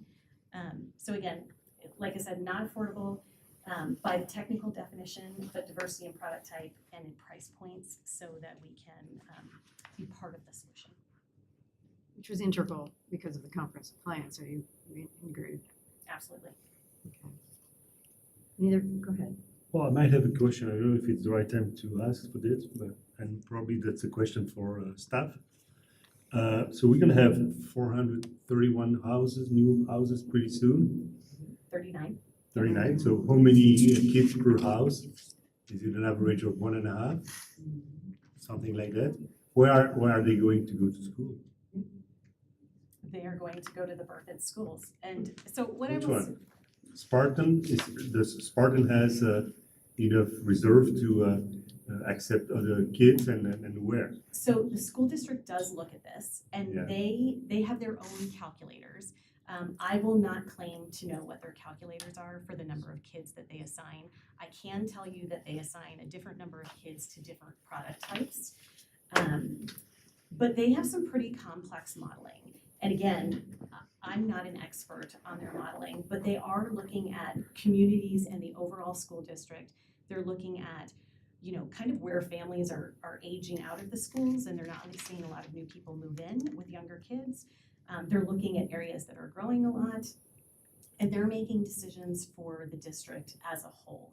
So, as I said, this was specifically sent out to them. We actually did some coordination beyond the typical referral as well to say, hey, what are you thinking for this site? They do recognize sometimes schools hit different capacities, but they have different metrics for the capacities where they would consider it overcapacity or when they might want to build another school. So they get to make the decisions on what's right for them. I do know in some areas, Thompson School District is looking at closing some schools. In other areas, Berthoud is one of them where things are growing quickly. There are several school sites that are identified in Berthoud on other properties right now, but the timeline for when those may be constructed, we would need to get that information from the school district. And the town staff and school staff do meet quarterly to discuss growth projections, what developments are in process. We're ensuring constantly that they are reviewing the referrals, and I know staff is, if we don't hear from the school district, we actually do reach out to them. Thank you. And I think you had mentioned that the selection, I guess here, you can either donate land for a school, or the developer could just do cash in lieu, and there's a projection that I know it's lots of calculations that the school district does to determine what that cash in lieu is. So yes, yeah, and they make that determination. We don't have the option to choose one or the other. Okay, it's helpful. You bet. Any other questions, comments, commissioners, for Ms. Turner? Thank you. Thank you. Thank you. Okay. Now we're at our part of the meeting that is our public hearing, and so I am going to open the public hearing. We do have like 6 people who have signed up to speak. I'll call your name, and when I call your name, would you please come forward? Sir, did you want to make a comment? Yeah, I just wanted to add my name. All right. Go ahead. So you can sign that one, and that we can grab that. Give me a second to write that down before I open the public hearing.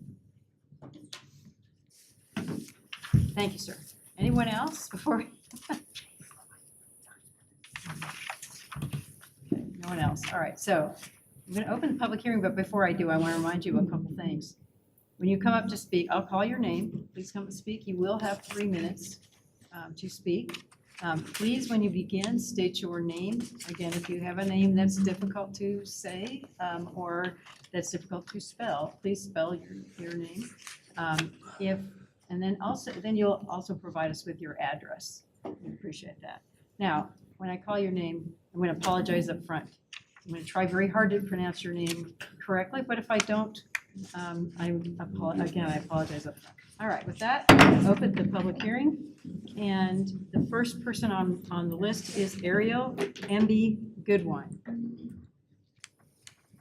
again, I apologize if I said that wrong. You were so close. Hi, I'm Ariel M.B. Goodwine. Do you need me to spell it? You have it before you? I think I have it. Okay. I live at 201 East Michigan Avenue. Perfect.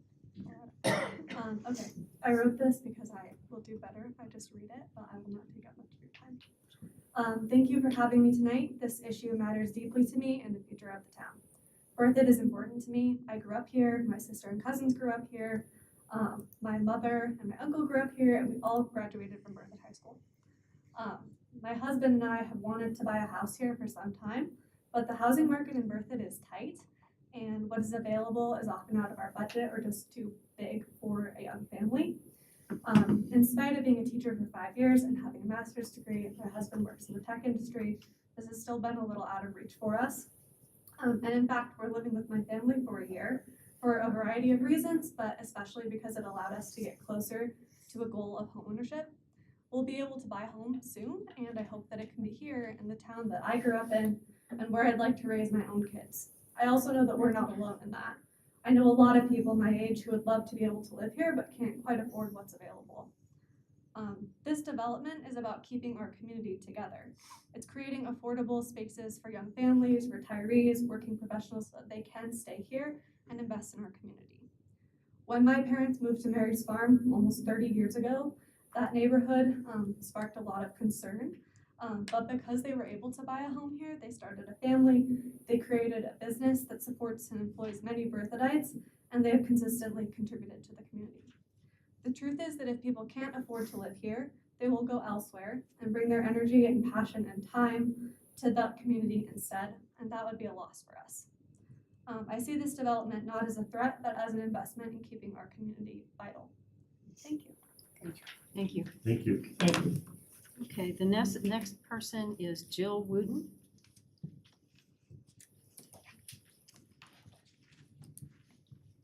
Good evening.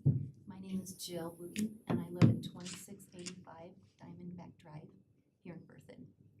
And I'm also going to read my statement. In July 2021, I was working at Grace Place and mentioned to my boss, Clay Peck, about the dreaded daily commute from Greeley to Berthoud. He asked me why I didn't move here. I talked about the lack of housing. He mentioned to me that he knew of some new mission homes that were going in by North Berthoud Parkway, and he knew the builder, David Craig, and offered to introduce me to David and also to Gary Maggie. And when he offered that, I jumped at the chance because I would love to live in the small town of Berthoud. So a year later, my cottage home was completed. It's 1,200 square feet, perfect for one person and a crazy little cat. I started meeting my neighbors right away, and I've really made some great connections with them. We mow each other's lawn, we clean each other's sidewalks. I have 2 firefighters that live on either side of me. I have a special ed teacher that works in Longmont. I have an elderly couple that lives at the end, and we make sure and take care of them and shovel their walks. So we've really built kind of a community, and it's a kind of a colorful community. The houses are red and green and yellow and tan and blue, and my yellow house just next to me just sold to a guy. And I said I'd never live in a yellow house as a man, but he obviously isn't bothered by it. The accessibility of mission homes was what really caught my attention. It was appealing to me as a single person on a single person's income. I was looking at a new build. I definitely wanted a new build, low maintenance, xeriscape landscaping. And the price point at the time was perfect for me. And so the experience that I had with mission homes was probably one of the best experiences I've had in buying homes. I've owned other homes in different states, but this is probably one of the best experiences I had. And building is not an easy process. So if I had it to do over again in a heartbeat, I would work with them again and buy a mission home. So thank you. Thank you. Thank you. Next person is Kelly, forgive me, Puga?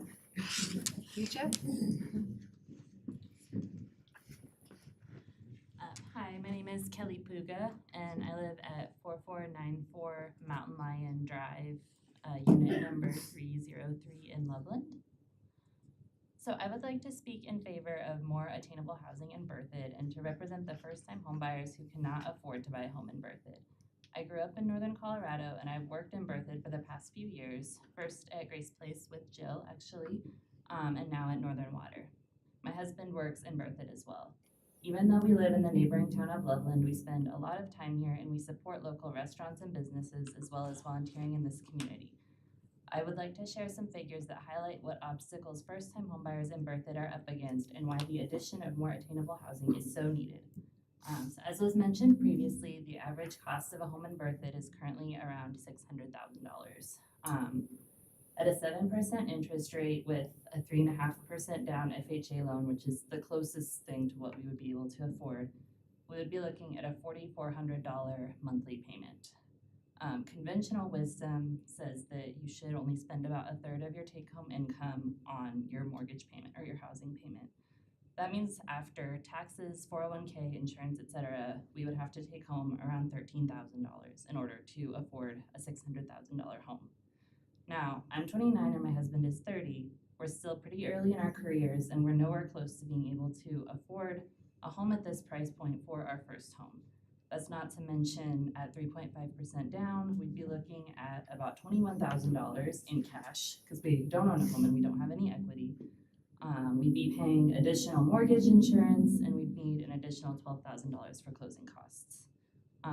So that's a lot of money for someone our age. So I hope that, you know, as we're considering these plans, that you will think of people like us and the value that we would bring to this community if we were able to live here. Thank you. Thank you. Thank you. Okay, next person on the list is Tiffany Brody.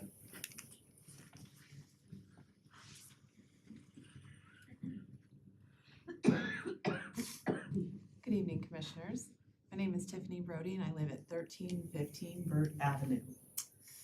As a Berthoud resident, a realtor, and the Executive Director for Berthoud Habitat, I am obviously, definitely, 100% in support of the proposed preliminary plat for Legacy Park. As you well know from the Housing Needs Assessment that Ayers Associates recently produced, clearly the data comprehensively depicts the need for affordable, attainable housing density within Berthoud, as well as the mixed product types. Our community is in true desire and dire need of producing housing within the lower price ranges so that we foster inclusivity from all ranges to achieve homeownership. Thank you very much. Thank you. Thank you. Okay, next person is David Gregg.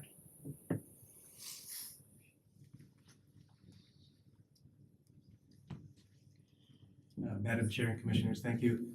My name is David Gregg, 340 Mountain Avenue, and I'm the owner-founder of Mission Homes, which has been mentioned a few times tonight. I'm very happy to be here.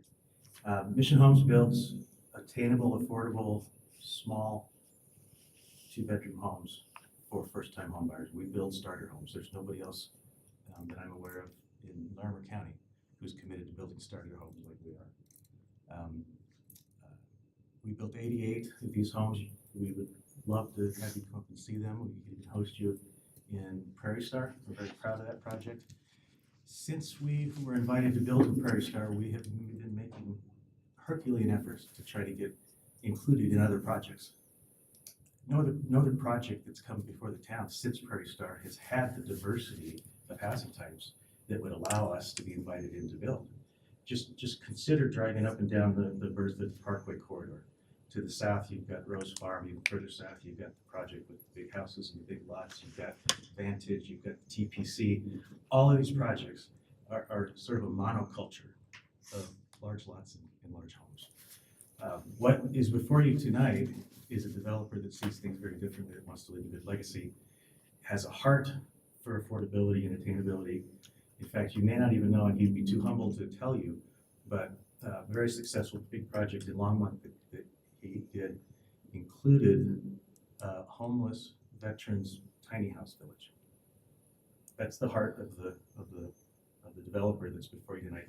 And they come before you with incredible diversity of product. There's condos, apartments, townhomes, duplexes, small single-family detached cottages like we built, all the way up to estate homes. It's a beautiful plan. It deserves your consideration and approval. And I felt it's so fortunate that prior to this agenda item, you guys started to unpack the findings of the community housing survey. I've skimmed through it too. I think it's remarkable how often and how repeated the community has said we have an affordability crisis. The data that they have provided say we have an affordability crisis. It's epidemic, and it's all happening on your watch. I was shocked by the figures. I hesitate to even think that this is correct, but on page 51 of the report, as of September 24th of this year, the average sale price of properties on the market this year is $939,000. A couple people have mentioned $600,000. That was actually last year. That's how quickly the prices have been escalating. It's scary. Mission Homes, as well as the other higher density multifamily and townhome projects or parcels in this project will bring affordability to the town. And I urge you. Your 3 minutes are up. Thank you. Thank you, sir. With your approval, we get back to the business of building affordable homes for the citizens. Thank you. Thank you. Thank you. Okay, next up is Tiffany Carpenter.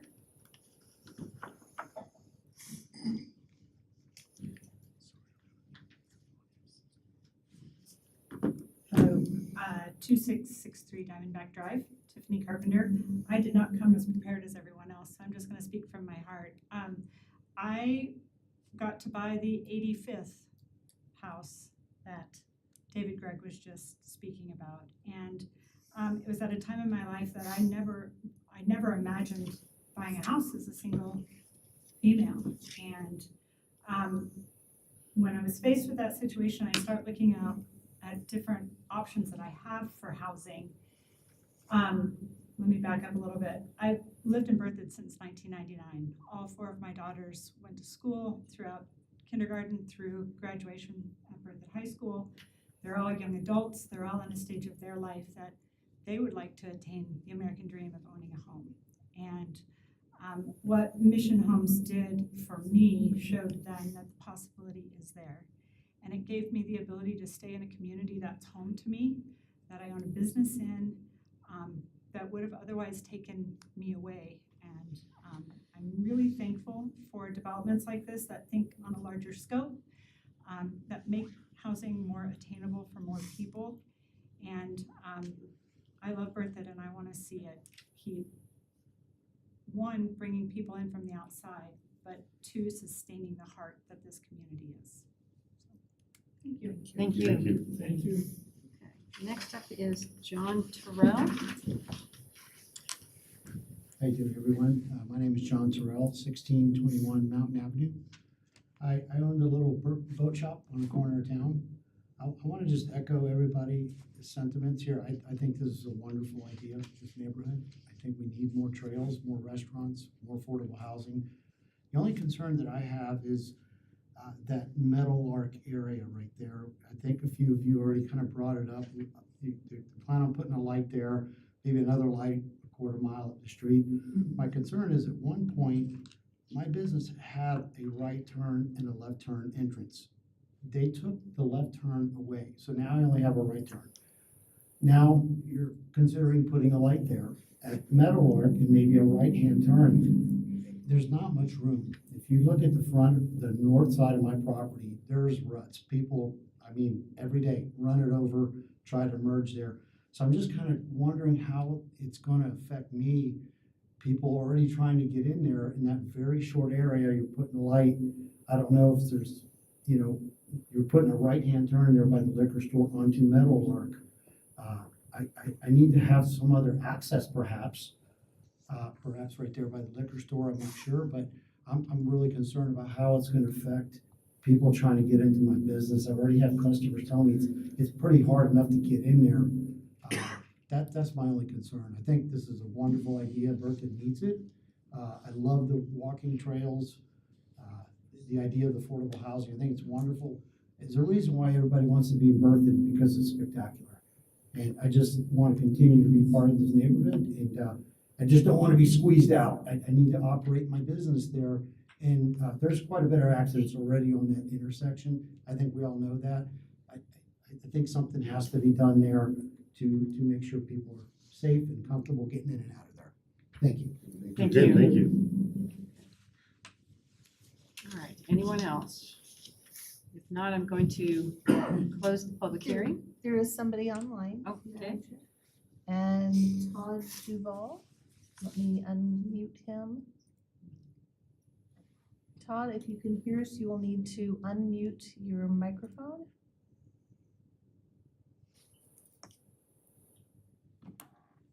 Okay, I think I unmuted. Can everybody hear me? We can hear you. Okay. Hey, thanks very much. Yeah, so I'm sorry I can't be there in person. But yeah, thanks for allowing me a couple of minutes here to speak about this. And so I'm Todd Duval.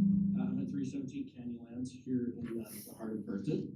And I'll start with a couple of concerns, and while I understand the concerns, I still just wanted to voice them, so, but I understand listening to the traffic study and everything, and I appreciate it. I guess there's a concern about, the proposed Spartan 287, and of course with Trails Creek side, you have, 40 and 287, which, I understand as well, I drive there as well, it's a dangerous spot, and I appreciate that someday there'll probably be a traffic signal there, in the future. The one that just concerns me obviously is traffic through Spartan, and I realize that Spartan's a needed thoroughfare, road through the community. I guess the hope would be that it would be like a ride in, ride out. Just allowing the southbound traffic and that, and just to ease up because, and I also heard the other person's concern, or maybe it was, on the planning commission there that, there's nothing we can do about it. This is a beautiful community, by the way. Spartan is gonna grow in traffic. It's the high school is just down, a block away, from this community. The traffic will increase. It's just a natural thing that, Spartan being through the 287 is gonna be a thoroughfare, all the way to Fifth Street, but that's the nature of the growth. So I understand that, and I want to say that I do because of the traffic, and I have a concern about that I appreciate the roundabout at Bertha Parkway instead of a light. I think that's smartly done. I think these roundabouts work obviously very well in all of northern Colorado, et cetera. So thank you for doing that. The other thing I see too, like in the density, I think density always comes up in developments here in Berthoud. This one's a little well more done and organized. So again, I think an appreciation to the applicant, et cetera, for that. I don't know, I didn't catch quite the building height on Berthoud Parkway, but I see that they're single family homes, so I assume they're like under 30 feet, and I think that's appreciated as well, as we all love the beauty and we want to see, the views and everything, but this allows for that, so thanks for doing the Legacy Park. Thanks for building that. I know you're gonna build it down south, where will be in the Amenity. So thanks for keeping that in mind as an applicant, to the community. It is the heart of the community, and it's great that you have the heritage stops, another commendable thing that you're doing. With that, I heard about 12 of them proposed, but that entire thing of 7 football fields down to the amenity area, the thoughtful deck area, and again, to save the views, it's awesome, and everybody will be able to enjoy that, not just that community, but everybody else in the town. So, it also, I know it would have been built out as commercially zoned along the mountain there, but it's nicely thought how it looks like how you were joining with it as part of the community. It doesn't look like it's kind of a separate part of it, it's just it's mountain, it's commercial. It looks like you blended well with the park coming in and then the trail route coming through there as well. So, and I heard the other one comment about the other folks who spoke, and the housing types are really needed, and that sounds great because I heard all these people, and that's really awesome that this is coming and allowing people to get into buying something here in Berthoud. So you should be commended for that as well. I can't say enough about the open space and how you thought about that. Open space is super important, I think, to the town itself because we want to keep, providing a lot of open space for the community. Sir, So, your 3 minutes are up. Do you have a closing comment? Only just the overall project. I do commend the applicant for it and love seeing this go forward. So yeah, thank you very much. Thank you, appreciate it. Okay. Anyone else? Do we have anyone else online? No? I want to just share something. That's okay. Do I need to put my name on a list or anything? Yes, please. You're up. Okay.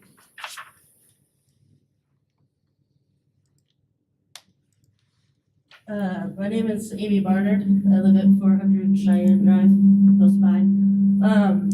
We bought our house in May of 23, so right after this master plan was approved. So I feel a bit late to the party. And I most recently learned about the kind of magnitude of the development when I went to the rec center meeting about a month ago. I think it's clear, yes, the town of Berthoud does need attainable housing. I'm really concerned about the density and where it's being put in the town. So I would just ask for the commission to think intentionally about where we're placing these areas. As it is a large town, there could be availability other places to have it, because obviously traffic is a concern. My kids go to Ivy Stockwell, it's already filled to the brim with no AC. So I just have concerns there, and yeah, just wanted to share that. Thank you, Thank you. appreciate that. Thank you. Okay, anyone else? You can have it signed in, please. This will be last call, so. Sorry. You're good. I just had a couple questions come up. My name is Megan Gray. I live at 309 Cheyenne Drive. We've got a couple Cheyenne Drives in here. We back to this lot. We are directly on the corner, so our house is going to be right behind the roundabout. I'm questioning what the speed limit will be now on Berthoud Parkway and Spartan, if that could be lowered. And then also if there could be a bigger almost gap between the houses being built backing Berthoud Parkway, and what exactly is going to be behind all of our houses that are lining Berthoud Parkway. Okay. Thank you. Thank you. Thank you. Thanks for doing that as well. Thanks. All right. Last call. Okay, with that, I'm going to close the public hearing. Would ask if the applicant would like to address some of the concerns that we heard in the public comment.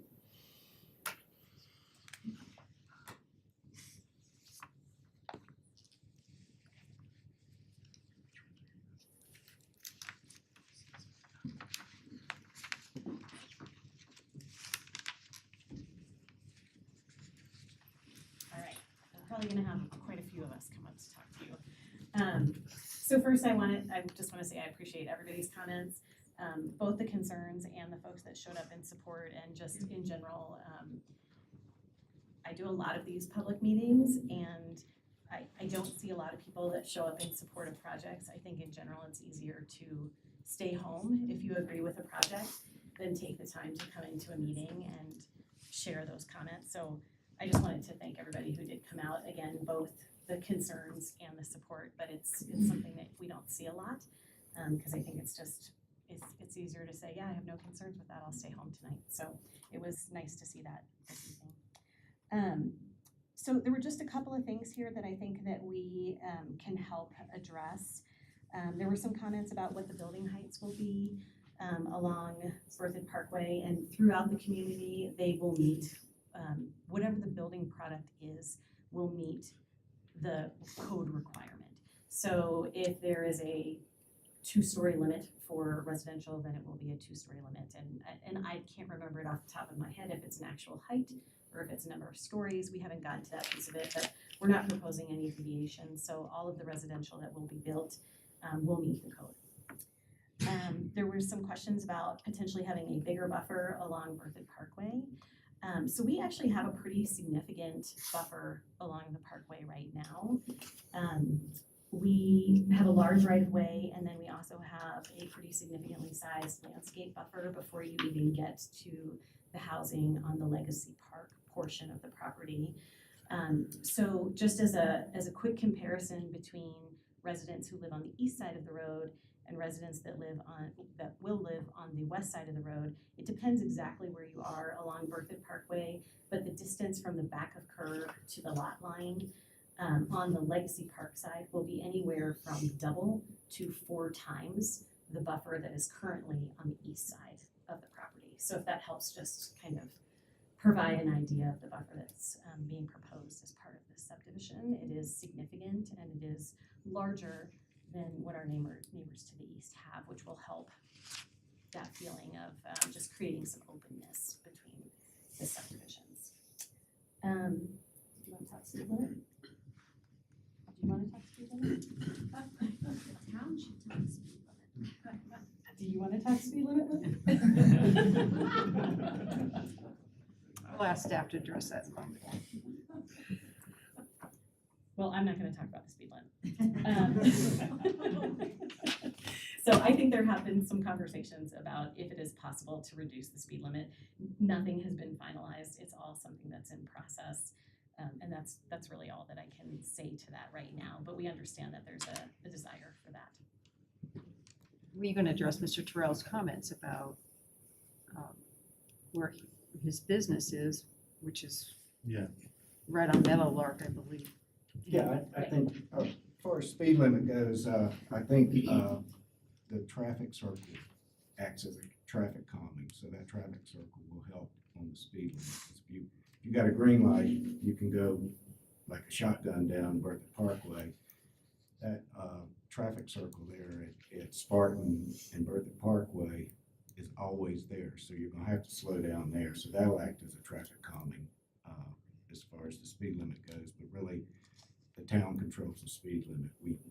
We don't have any input on that. And as far as Meadowlark, I wasn't aware of the issue with Meadowlark, but I will say that signal at Meadowlark is part of another development agreement for another development. It's not part of this development, so that's why I don't have any information on that, because that's already said in a development agreement in another development. So I wish I could address your issue, but I just don't have that information.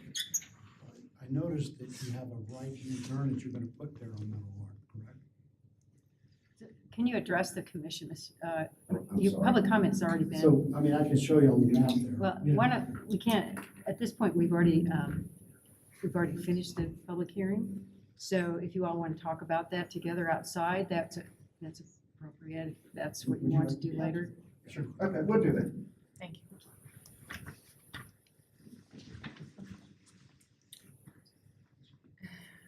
What questions do we not have addressed here? I wrote some of it down. Sorry, would the traffic representative mind to reiterate concerns about through traffic on Spartan and how that was taken into account in the traffic study? So there will be more traffic on Spartan Avenue. Once again, the roundabout will help with that. It'll calm that traffic as it comes from any direction and heads to the existing Spartan Avenue. As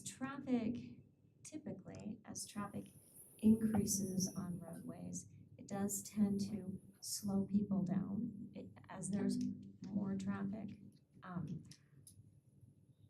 That Spartan is eventually, we're following your master transportation plan. Yeah, but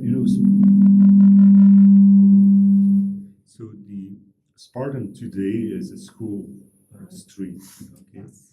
So, and if I am a driver and I need to go to 287, knowing that there's gonna be 3 or 4 stoplights on the way, I would go south, try to take Spartan, even if there's this school over there, then I can cross and go down. So, did you ask the question, is it going to bring more traffic through Spartan to go to 287?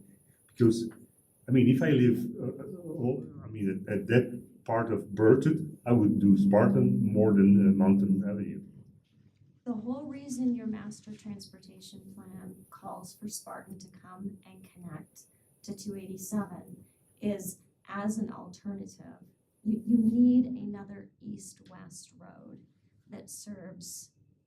I understand that, but it cannot be the existing Spartan Avenue because it's a street with schools.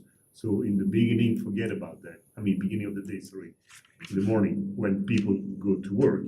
So by the time it would be interesting to have Spartan as a backup, Spartan is not useful because the school, there's people coming to school.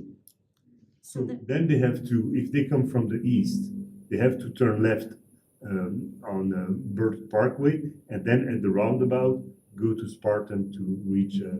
So that's the only, but I'm afraid that people will anticipate that, and from the 5th Street, try to enter 5th Street and then go to Spartan. To go to Spartan, to go then up to Berthoud Parkway. Yes. So a lot of high schools, most high schools are off of either collector streets or most of them are off of arterial streets. So you specifically design, the school district places high schools along those major roadways. And there is no question that when school is starting and school is getting out, there is congestion along that roadway.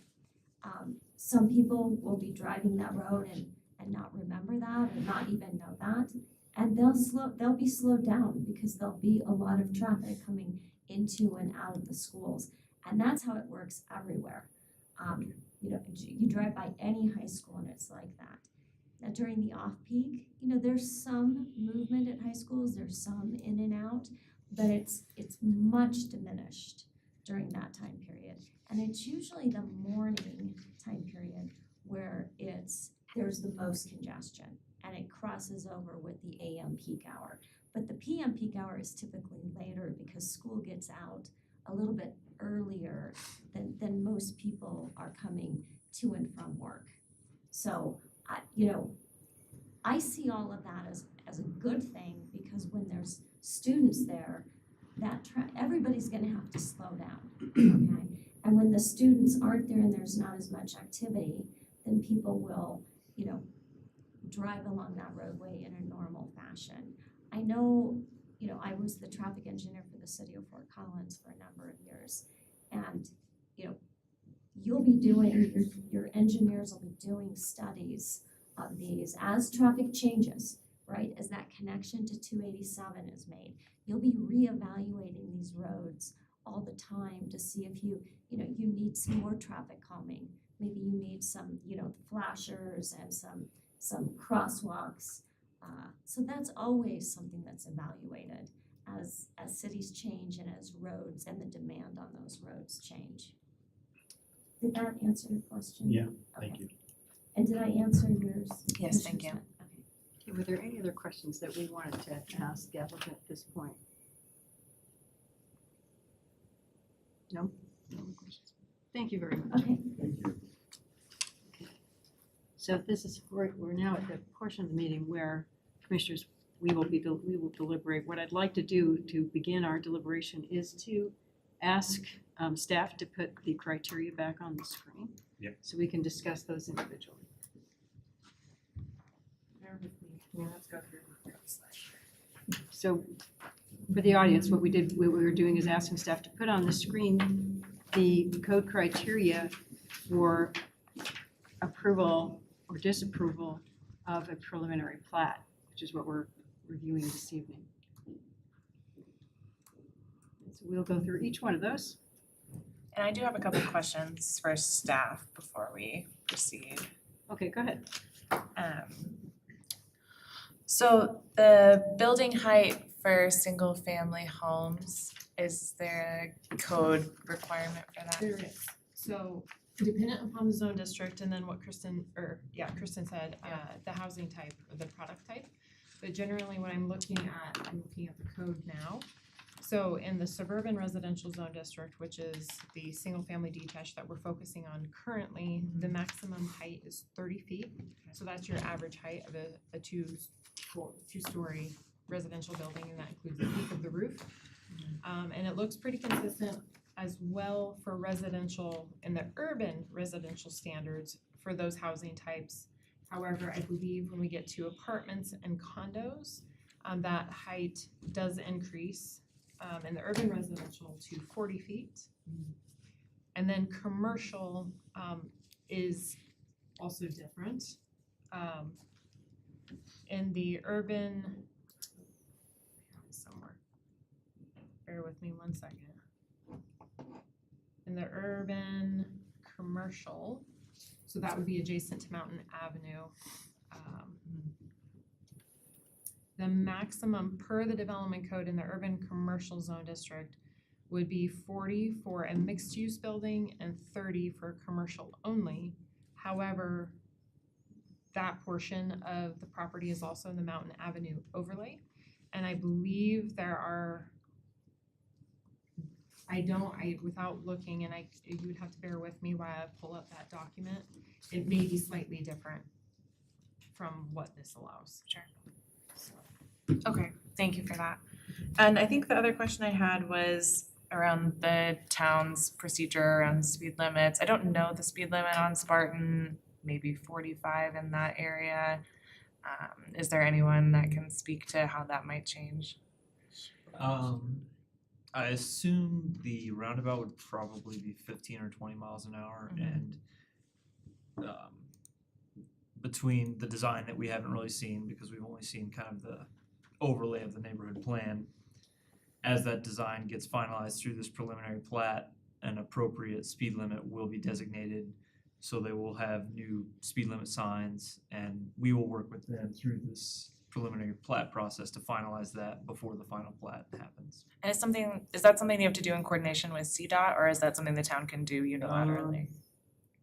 For Mountain Avenue, we have no control on the speed limits. Right. And I guess Berthoud Parkway was So the Berthoud area of Parkway, concern. yeah, we, I think, have control over that. Okay. Obviously, something that could be under advisement as this develops. Okay, thank you. That was it for me. Thanks. Can I clarify on the heights? On your staff report, you say in the SR district, it's 30 feet, but in the UR, it's 50. So what does the 50 pertain to then? That's a good question. That may have been a typo on my behalf. Is urban commercial, like I said, 40. So unless I can't imagine that Mountain Avenue would increase it, but maybe I may have been looking at Mountain Avenue. So that's likely a typo. 40 is the max? Typically 40 is when anything over 40 requires special fire access and certain things, but maybe. And it looks like from clarification from Don Hinson is that they committed to no more than 2 stories along Berthoud Parkway south of Welch Avenue. So for that portion. That's adjacent to the houses that are adjacent to Berthoud Parkway. So that would be no more than 30 feet. Yeah, that's what you're saying. Yeah, so that would be your average 2-story. Yeah. Okay. 50, but I can potentially circle back, but that may have been a typo, so I do apologize, but it could if I can pull up the Mountain Avenue overlay real quick, I can take a look at that. Why don't we go ahead with our criteria? Are you looking at that? Please interrupt us when you do have that answer. Okay, so let's take a look at our first criteria. Yeah. First criteria is the preliminary plat represents a functional system of land use and it is consistent with the rationale and criteria set forth in this code. Do we agree that that criteria has been met or not? Yes. Yes. Yes? Okay. Let's go to our second criteria then. That's the application is consistent with the approved concept plan and incorporates the town's recommendations and any conditions of approval. Yes. You agree? Yes. Okay. I think it's 2 conditional. Yeah. Let's move on then to number 3. The land use mix within the project conforms to Berthoud's zoning district map and preferred land use map and furthers the goals and policies of the comprehensive plan and port plan. Yes. Do we agree? Yes. Yes. Okay. Yep. The next criteria. Number 4, the utility and transportation design is adequate given existing and planned capacities of those systems. Existing and planned. Yes. Yes. And Yes. yeah. Okay. All right, yeah. Yes. Do we have consensus? All right. Number 5, negative impacts on adjacent land uses, including but not limited to solar access, heat, dust, glare, traffic, and noise have been identified and satisfactorily mitigated. What about the business with the boat? It sounds like they were gonna discuss offline. They're gonna discuss that. It's not part of this. Madam Chair, may I interrupt? I'm sorry. Yes. So on that, so that particular property, because it is Mountain Avenue at the corner of 287, those are both CDOT controlled right-of-ways. And that's a pretty substantial, as you know, intersection. So there are access spacing requirements that need to be met. And it is my understanding that CDOT is the one who oversaw the removal of the turning access, and they won't allow that property to have full access for safety reasons of that intersection. It is my understanding, I believe the town has had conversations with that property owner on that matter. And I'm not sure where CDOT has been in that conversation. I suspect they have also been included. But that one is a tricky dynamic because of the intensity of that intersection and the fact that it is CDOT controlled. I do know that there, I believe, has been conversation potentially about accessing from Meadowlark and like access easements across is that Hometown Liquor? Yeah. But again, those are some very complex discussions there's a lot to that conversation. And the signal that's planned there is not part of this development. Correct. It's tied to a different development right anyway, across the correct? street? That's already been West through Side. final Yeah, plat, West Side, it's on West Side Crossing, okay, that's what I thought, I remember those discussions for West Side Crossing, okay. It says you have to. All right, so we're on criteria 5 still, right? Yes. Negative impacts on adjacent land uses, including but not limited to solar access, heat, dust, glare, traffic, and noise have been identified and satisfactorily mitigated. Yes. Yes, we have consensus. All right, number 6, there is a need or desirability within the community for the applicant's development, and the development will help achieve a balance of land use and or housing types within Berthoud. Yes. Yes. Thank you, yeah. Yeah. Let's get to number 7 in our final criteria. How the applicant has addressed comments received from the public during the public comment portion of the process. Yes. Yes. Glad to hear about the neighborhood meeting. Yes, we're glad. Community center. Yeah, I think, pleasantly surprised to hear that they've done that. All right, so we agree that they've met number 7 as well. Yes. Mhm. All right. Okay, so having gone through all of the criteria, is there further discussion about this particular land use item, commissioners?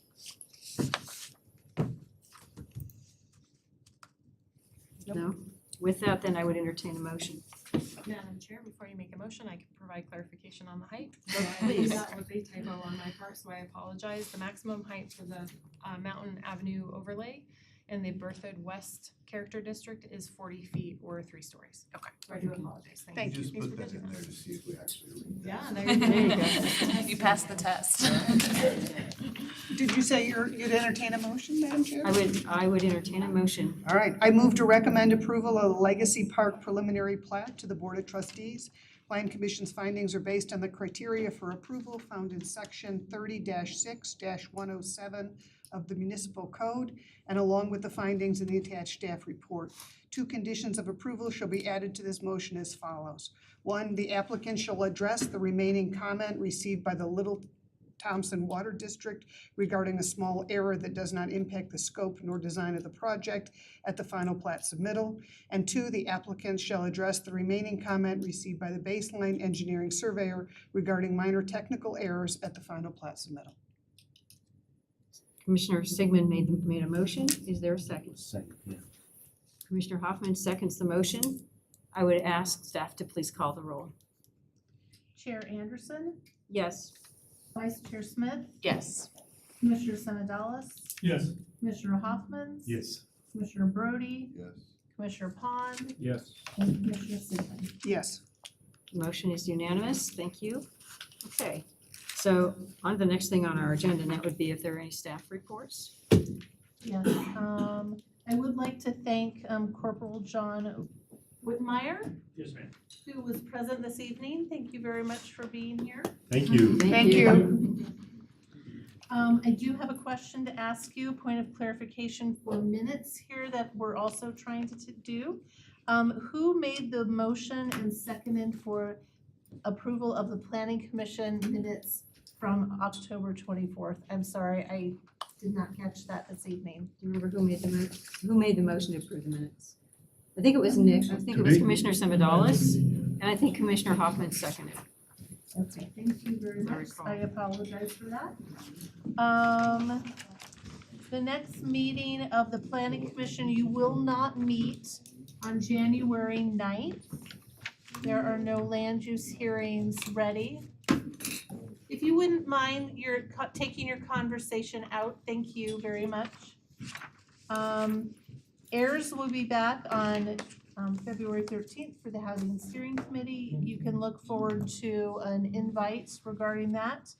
The next meeting of Planning Commission will actually be a work session by Walt Elish on the Downtown Development Authority at 6 o'clock to 7. And then at 7 o'clock, you will have a Board of Adjustment hearing.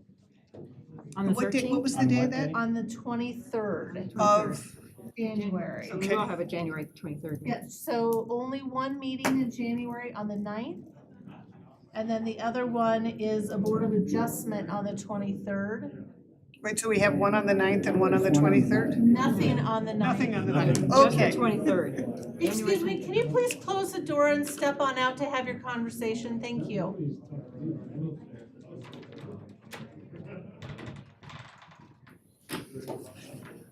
Thank you. So there was a lot of interference. No meeting on the 9th.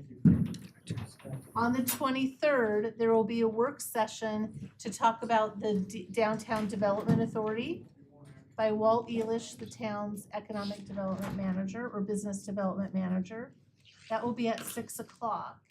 And then at 7, there will be a Board of Adjustment hearing. And as a Berthoud Planning Commissioner, you also get to serve as a Berthoud Board of Adjustment member. And there will be one item on that agenda that evening. And then we have the meeting on 13th. The 13th of February. And we do have some land use hearings that are brewing, and we hope that they will be ready, but we will just wait to see about that. And then staff expansion plans include a construction inspector. It's been approved. It hasn't been advertised yet, but we are waiting to get that individual in-house. And then also we are searching for a planner. We interviewed today a candidate, and we will be interviewing next week as well with the candidate. So with that, I believe that does wrap up. Yes. What is a Berthoud Board of Adjustment? All right, well, there we go. So, Board of Adjustments, when individuals would like to request a change, they want to deviate from the standards that are outlined in either the zoning portion of the land use code, the design standards of the land use code, and the sign section of the land use code. They can come before you and present their case. It is very similar to a land use hearing. Staff will provide how it meets or does not meet the criteria for approval. And the applicant then will share their feelings about that situation with you. And then you all make a determination if their request to deviate from the standards meets the intent of the town code or not. And is that a recommendation to the board, or is that a final authority here? You all are the final authority. And so if you would like to just give either Ton or myself a call to talk about that process, what that looks like, anything before that meeting, please just give us a call. And then I believe Commissioner Semidalis is going to be absent that evening, as hopefully will Commissioner Smith. I hope he's here. And I didn't know if anybody else was going to be absent that night. We do have to have 4 for quorum. What day is that? Like, day of the week? Is it a It's Thursday? a Thursday. I think I may be out of town as well. Okay. So that leaves Semidalis, Pond, Hoffman's, and me. No, Semidalis is out. Oh, so it would just be, so. But he comes for 2. I'm here. I'm here. So that would be Stacy, okay. And aren't we missing one? Aren't we missing Mark today? Brody. No. Right there. Oh. It's a long table. It's hard to keep track of everyone. It's hard to see over Yeah. So we definitely need to be there. Yeah. The best would be here, All right, good. So we will have quorum that evening. And then again, there are more cases. We have, a caseload of 20 to 25 land use cases. And they're just in that referral cycle. And as soon as they are squeaky clean, we will get them scheduled to come before Do you anticipate a lot of those will kind of burst loose as people want to start the cycle in spring? Yeah, it's not seasonal. I think it's just, Where everything's falling right now? And again, in that referral cycle and, adhering to the comments that staff is providing and how willing individuals are to listen. Gotcha. I always just think that people want to do all that and get it all done so they can, particularly if they're close to the end, so they can start their building, their infrastructure. So other than that, and from staff, we do want to thank you for what you do for the town, your volunteering, your meaningful deliberation. It is just a pleasure to work with you. You are remarkable planning commissioners, and we are very, very thankful for you being here and serving the town. So thank you very much. Thank you. We'd be, lost without the staff. Yeah, we Yeah, feel that's the true. same about all of you. And we're gonna miss Abby. Yes, I will probably be back around April, but I will be back, so don't get too used to me being Yes. gone. And like I said, being a mother of 3 and having gone through it, give me a call if you want to vent. Thank you. I appreciate that. So, Give me a call if you want to drink. Yeah, okay, I'm gonna probably need both of those things. I'll go with you. Okay, good. And you are not allowed to leave after you adjourn, because as planning commissioners, and you received something for being on the housing steering committee, we have something small to give you for being on the planning commission as well. And Tom just went up to get that. Thank you very much. Well, while he's getting that, I would say, I know we all feel the same way. This is my first like real planning commission, and the packet and the information that staff put together is just exceptional. You guys do an amazing job. I thought the petitioner did a great job, so nice to see such a well thought out process. Well, thank you. You really do make our lives much A lot easier. easier. thank you. Yes. We appreciate And that. make sure Tom knows that. All right.